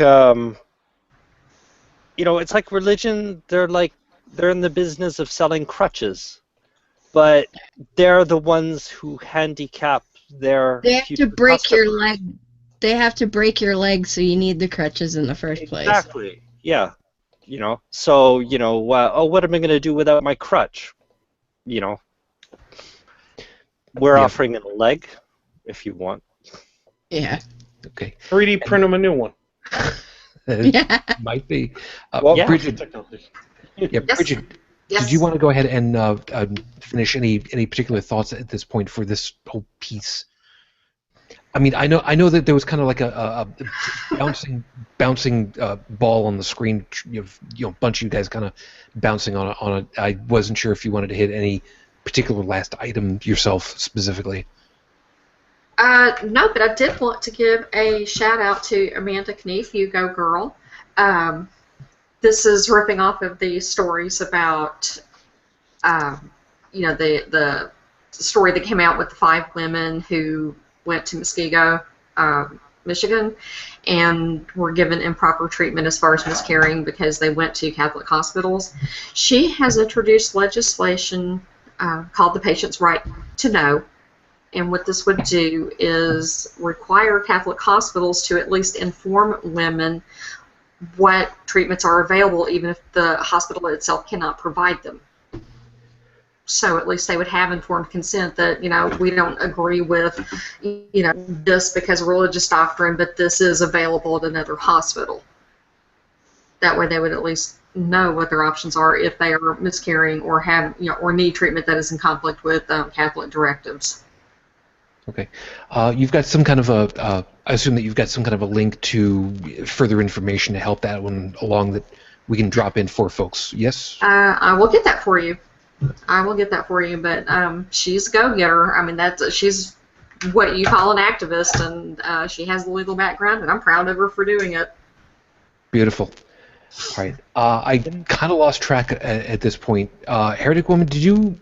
I mean, you had a lot in that fur pilot was having for a couple of minutes. Did you have anything? I'm good. Okay. I'm good. All right. Did I miss anybody at this point? Because Just like I said, yourself. Okay. Can I come back? And you wanted to rip off of Joseph. Yeah. Yes. One last thing. Just going back to Sarah. There's one more thing to say about abortion. There's really a discussion. There's the secular people. There's still a discussion to be had. About the it's being talked about a lot. That it's a hot button topic, abortion. And we're still talking about it. But religion is completely ruining this discussion. It's making it impossible, even for secular people. And I'd like to say something, Sarah. Thank you for actually coming on and talking with us. There's a lot of people who are afraid to actually speak up and talk about these things because they, like you have mentioned in your comment, they're treated like a Jezebel. Okay, we're not going to mention the hospital or anything like that because we don't want to accidentally over-identify you. But and with the discussion, like when somebody's treated like that, discussion's impossible. Yeah, Mm-hmm. yeah. As soon as you have lost the respect for the party that you're having the discussion with, as soon as you refuse to see them as another human being who with feelings, emotions, needs, desires, the whole 9 yards, it's done. And to be perfectly honest, if you see somebody like that and you're in the medical profession, you should not be in the medical profession. Or minimally not at that facility. Well, I would say period. Yep. Well, I dealt with a lot of people, a lot of different creeds and stuff while I was having my little stay there.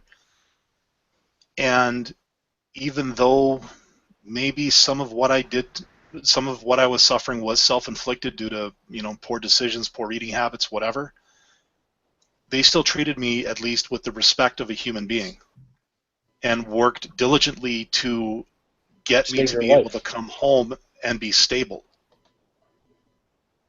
They're going to treat you like gutter trash when you go in because of how you look, what your income is, the fact that you had an unfortunate circumstance and now you're pregnant as a result of it, and they're going to automatically judge you when you walk through the door. No, you know what? Go work for the church because that's about the only place that would socially accept that amount of bullcrap. All right, now let me. I got 2 different pieces that are kind of disjointed that I'm going to close it out with. I'm going to keep it as quick as I can because I'm already running on vapors, unfortunately, and we've got a lot of things that I have to finish you guys off with. But part of what Sarah has also dropped over here is that, and I'm going to paraphrase at the moment, was that there was the option through where she was a hospital that she dealt with, where they offered a type of birth control. She didn't specify, so we're not gonna go into that. I would assume it would have been probably a pill of some kind, quote unquote, the pill, probably. But literally would have cost a third of her rent. If it's Not a an third of her option. rent, I would actually, because my ex, when she and I were together, she tried many different birth control types, the patch, the pill. I'm willing to bet it was something similar to an IUD at that cost. Because there's also an installation fee.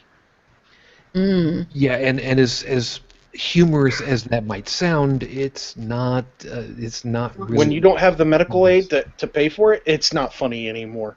No. No. No. I was lucky. I had medical aid. Yeah. Now, this is a piece that drives me insane. You've got situations like this where, with insurance, to the best of my recollection, quote unquote, the pill, capital TP.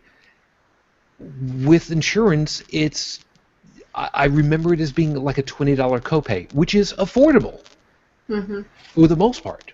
I mean, $20 a month. I mean, that's relatively. It's like buying a bottle of Tylenol. Yeah, that's relatively easy to do. Now, when you're stretching, paycheck to paycheck, yeah, it's tough, but it's at least within reach. And the pill has a higher success rate than a condom does, believe it or not. Granted, it doesn't protect against STDs, STIs, and things like that, but when it comes to pregnancy, it does have a better success rate. But it doesn't. That's another thing with these anti-abortion laws is that it doesn't always work. Contraception. Well, and if you're over 35 or you have any clotting problems, they won't give it to you. Yes. Now, here's the thing. If you are within the range where this would be an acceptable choice, which is a fairly broad area, if they're going to go ahead and they're going to charge you a huge amount of money, assuming that that's what it was, as opposed to an IUD or anything else, and so I'm making a large assumption for a moment, it would not surprise me if a religiously based hospital that had a dispensary of its own overpriced something that they had to sell but didn't want to. That's adding on top of pharma. Yeah. Oh yeah. We were paying $99 a month for the pill. Yeah. Yeah. Now, Really? Wow. I can see that happening because you can. Now, does it make it ethically right? Hell no. Does it make it against ethical standards? I don't know. With the way everything has been going, is it possible that there is a religious exemption? Unfortunately, at this point, all too likely, and that burns like crazy. By the way, to kind of backtrack just a little bit, a piece that people don't remember about. You remember the movie Dirty Dancing? Yep. Yes. Did you pay Yes. attention to the Yep. subplot in Oh, there? Oh, yes. yeah. Don't spoil I- it. Don't spoil it. Don't spoil I it. thought of that the minute we started on that topic. Yes. Unfortunately, Yeah. I've seen the movie over a dozen times because my sister Me too. loved it so much. Great movie. Who are you? Yeah, there is a if you have watched it and you don't remember about it, or if you haven't yet and you're suddenly curious, there is a subplot in here that is so freaking relevant. It's not even funny, and Yeah. it's really not funny because it is so timely now with all this stuff. Yes. But the other piece, well, I'm sorry, the compartmentalization at this point is you're supposed to be saving life as a medical personality, but if you are intentionally hamstringing yourself or having yourself hamstrung, why not give people the opportunity of going where they need to in order to get the stuff that they should have gotten from you because medical... What? Okay, how about these clinics that you're intentionally hamstringing because of falsehoods? Why would you be punishing people for something they did not do? Which is just the whole religious thing in a nutshell anyway. And back it up even further what was said. What did Dr. Boghossian say?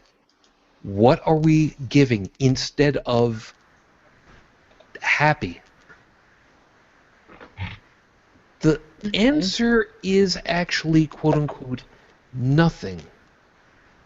But that's not entirely true. If you take someone who is strung out on drugs, or an alcoholic, or someone who is harming themselves in some fashion, and you take that away from them, what are you giving them? You're giving them nothing. But you're getting them away from the hurtful piece. Does a drunk know that he is hurting himself or herself? Pardon me. Some do, some don't. Some do, some don't. But if you take it away, if you keep them from that, they have the choice later, with a clear mind, to decide for themselves, do you really want to keep doing that to yourself? Here's all the information. Here's the x-ray of your liver. Here's a CAT scan of what's happening to your brain. Do you really want to continue doing that? With a clear mind, or as much as possible, they could make that informed, consensual choice. That's what we are giving people with the skepticism, with the atheism, with shows like this. We give you the opportunity to look at stuff, and then by looking at it differently, by getting outside of that box and seeing that there is a box in the first place, you get the choice for yourself. Yeah. To decide, do you really want to go ahead and keep plugging money into the pit that is the fund for lawyers to keep people away from Australia in pederasty trials? Or would you rather put it into a group like, I don't know, let's go with a nice one, Habitat for Humanity, Doctors Without Borders, groups that are there to help people instead of feeding the beast. And yes, I'm using that term, and I'm sorry. What would you rather do? Would you rather just keep going and not realize that there's even a box? Or would you rather decide for yourself what box you want to be in? Because at that point, once you're outside that box, you have the choice to continue to be outside of any box. And you get to look at them from up top. We're giving you a new perspective. Giving them their humanity back. I mean, look at that one. Look at that one religious authority figure. What was he? He was a pastor, I believe. He decided he was going to try living as an atheist for 1 year to see what it was like. Oh, To yeah. live a life, Ryan Right. Bell. Ryan Okay. Bell. to see what it was like to be a non-believer in a world filled with believers, and to see how it would, how it would affect his faith and everything else. And it really surprised him how many people shut him out of their lives. All these other believers, how much hate and meanness was directed at him for doing something like that. He But he was threatened also their so comfort surprised by the atheist community coming in and going, we hear that they took your job away from you because you're doing an experiment. Well, here's some cash to tide you over. If you need help finding a job, we'll help you find a job. If you end up losing your place to live, we can help you find a place to live. They never asked him to do this. They never asked him to stay an atheist. Okay? They never asked him to come to an atheist location and preach atheism to anybody. They never asked for anything in return. And yet, I've been to a few, not a lot, a few shelters. I went with other people. We were making deliveries, things like that, where they were feeding the homeless or the poor, and they had the whole thing set up so that they had to pray. That they had to give thanks. They couldn't just come there and have a sandwich. No. They had to give something up. They had to do something. They had to dance, monkey, dance. Not the atheist groups. They didn't ask this guy to do anything. They just made sure that, listen, you're treading into waters that we've already tread before. We know exactly how difficult it is. And if you need anything, we're here for you. Guess what? He's still an atheist to this day. He went outside the box, and it blew his mind that what kind of world he was forcing himself into, what kind of limitations he was forcing upon himself. And he's happy today. I mean, he is happy, it's almost annoying. I mean, and not only that, he's done something what I consider to be even more productive than this show, in my opinion. And that is, he started up a group which allows for people who are on the cusp. They're questioning their faith. They've seen things. They've heard things. They're on a cusp between agnosticism, atheism, and their faith and everything else. And he started a group, and the group does not preach to these cuspers to become atheists or agnostic. Instead, the group is there for these people to ask any questions of, and to give facts when they're facts and opinions when opinions are asked for. Yeah. And that's it. That's phenomenal. That's absolutely phenomenal. That's what you can do when you take your head out of the damn box. And the answers... Oh, sorry. Yeah, sorry, go ahead, Joseph. Yeah, and just the answer, something really important is that the answers atheists give, they ask whoever they're giving the answer to test it for themselves. It's giving somebody back their self-sufficiency. That really annoyed me earlier, that we give nothing back. Well, we do. We give humanity back. We give independence. We give you your mind back. And we have to check, because we all acknowledge we're human. And humans are fallible. Yeah. And that transition does need help. And there should be associations, more associations to help people with this transition. But that's just it. Absolutely. Atheism on its own, as its own concept, doesn't offer anything except lack of belief. Now, atheism activism, like what Pastor Bell and what we're doing in places like this, they fill that gap. But like I was trying to say, the decision, a lot of people we hear, why are you trying to kick my puppy? Why are you trying to take it away from us? The thing is, we can't, and we're not. We're planting the seeds so that people, basically you have to start asking the questions for yourself. We can't pluck you out of the faith and say, okay, you're free, go. Fly, be free. It's going to be like the egg in Mork and Mindy. It's going to go up, it's going to go down, it's going to go splat. I would even disagree with you a little bit that we're planting seeds. We're not planting any seeds. We're showing you, here is the room filled with books. Here is the topics of these books. Here is the information within these books. If you have the desire to know more, read the books. Don't take our word for it. Go read them. Have fun. But, ultimately, that's your decision. But that plants the seed of opportunity is what I'm saying. We're not stealing their crutch. We're giving them their legs back. Yeah. But they have to make the choice to walk on those legs and throw away the crutches. We can't. If we kick the crutches away, we're cruel, and we're everything that the preachers say we are.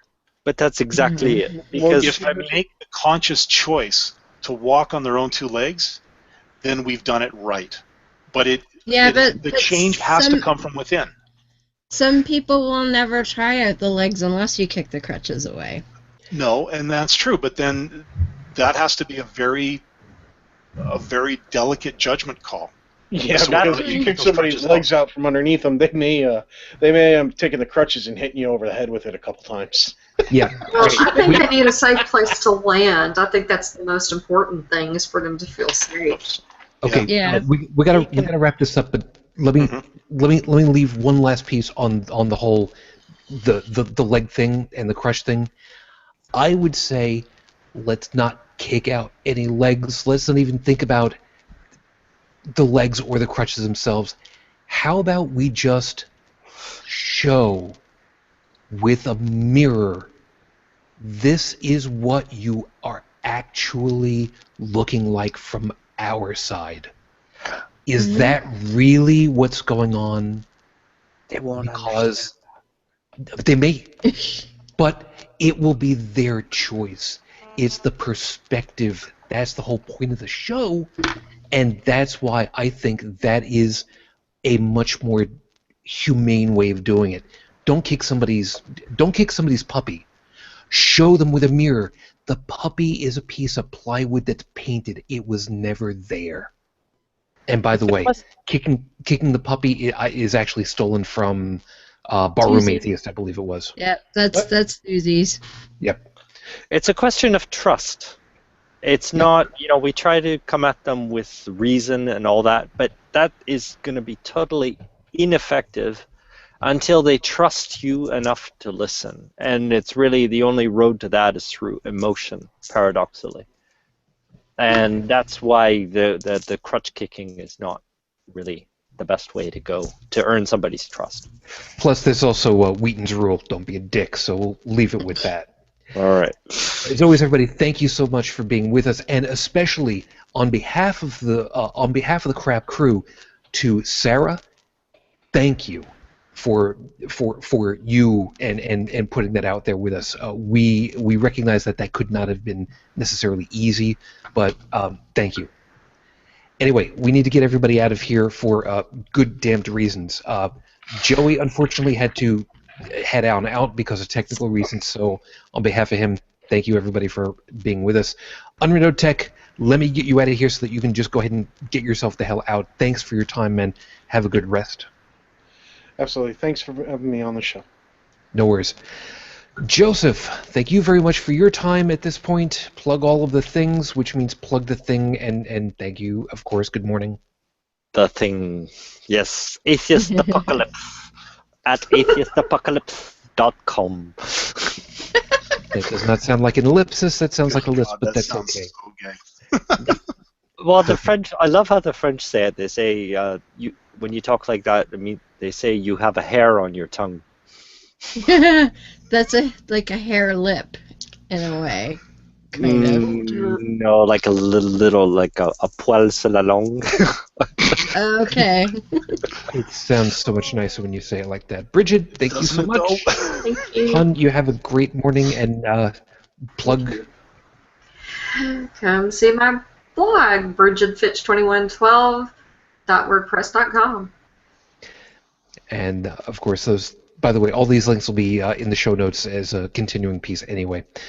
Heretic Woman, thank you very much. Plug all of the things.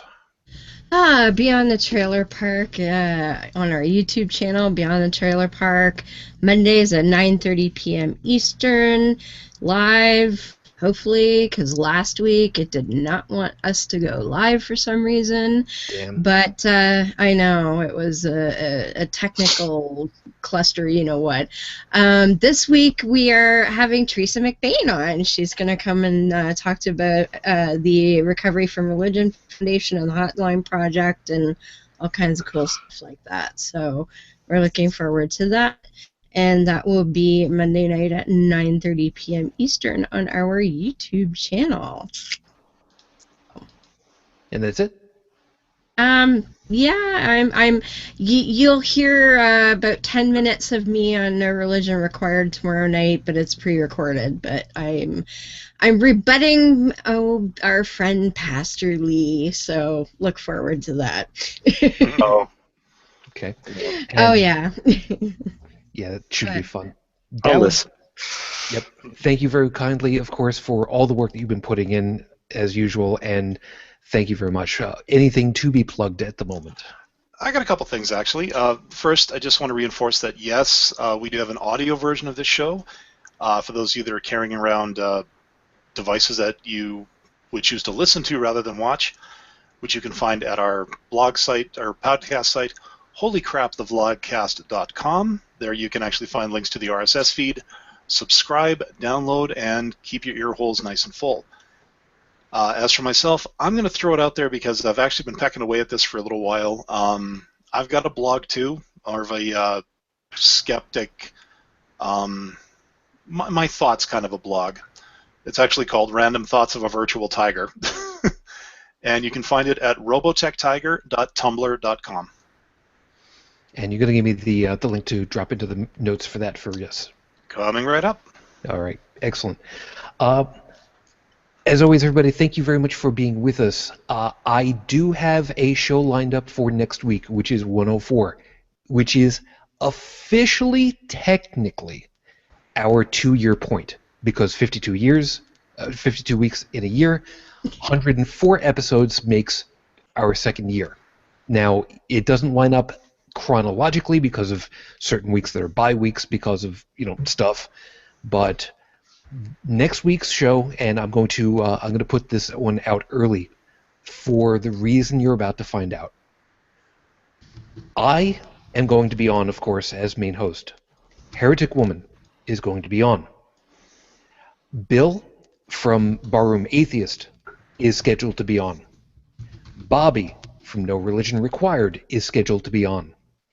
Professor Stephen from Atheist on Air is scheduled to be on, because collectively I have seen us all having been directly influenced by the originator of Atheist on Air, Cash. So we are going to spend the night talking about what it's been like, how it's been influenced, how he kicked us in our collective asses to get our things going. Oh, yeah, I forgot somebody. Cash is scheduled to be on with us. Is this a way of saying we're not invited? That is correct. So, in other words, Again? they will be on with Sujin, but not the rest of us. Yeah. That is correct. Yeah. Yeah, Okay. this particular one, this is about the unaffiliated affiliations that we have. The podcasts, the vlogcasts that we have, us as the operators or the starters of each of these shows.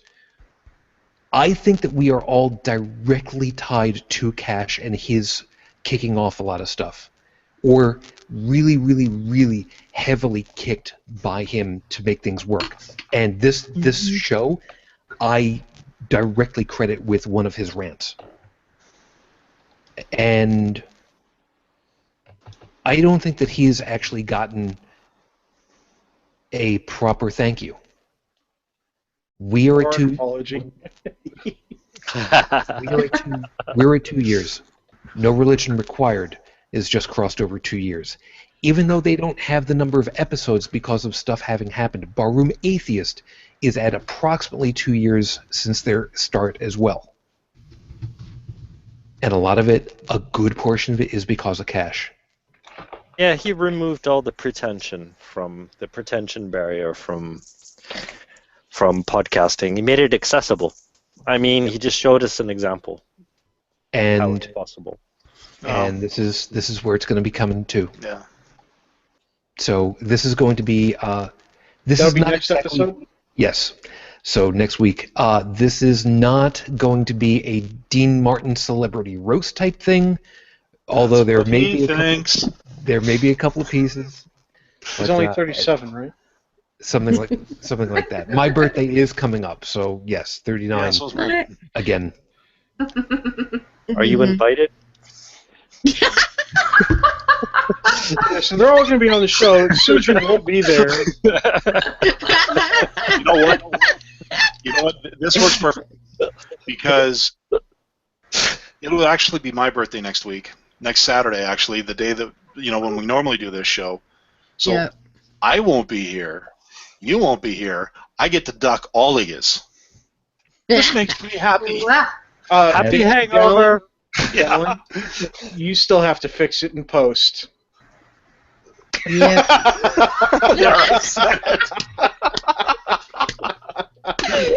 with that having been said, and very likely with a sad trombone sound effect having been dropped over it there, I'm sure. No, don't do it. Don't do it. We got to copyright things. High-pitched midget. We'll come up with something. Meantime, I'll be looking forward to seeing, of course, a whole bunch of you guys next week. I'm very, very much looking forward to this one because it is not far-fetched for me to say that this has been 2 years in the making, this particular episode coming up. It may sound melodramatic, but I don't get to say that I get to thank somebody I look up to. So, with that, we will see you guys next week for 104, and I'm going to love this one. As always, everyone, I wish you the peace I no longer have. I wish you the strength that I've learned. I wish you well. And for my wife, Matane Fujin, I love you and I miss you. Dream of me. And until next week, when we get back together again, of course, background music, Dallin. Good night.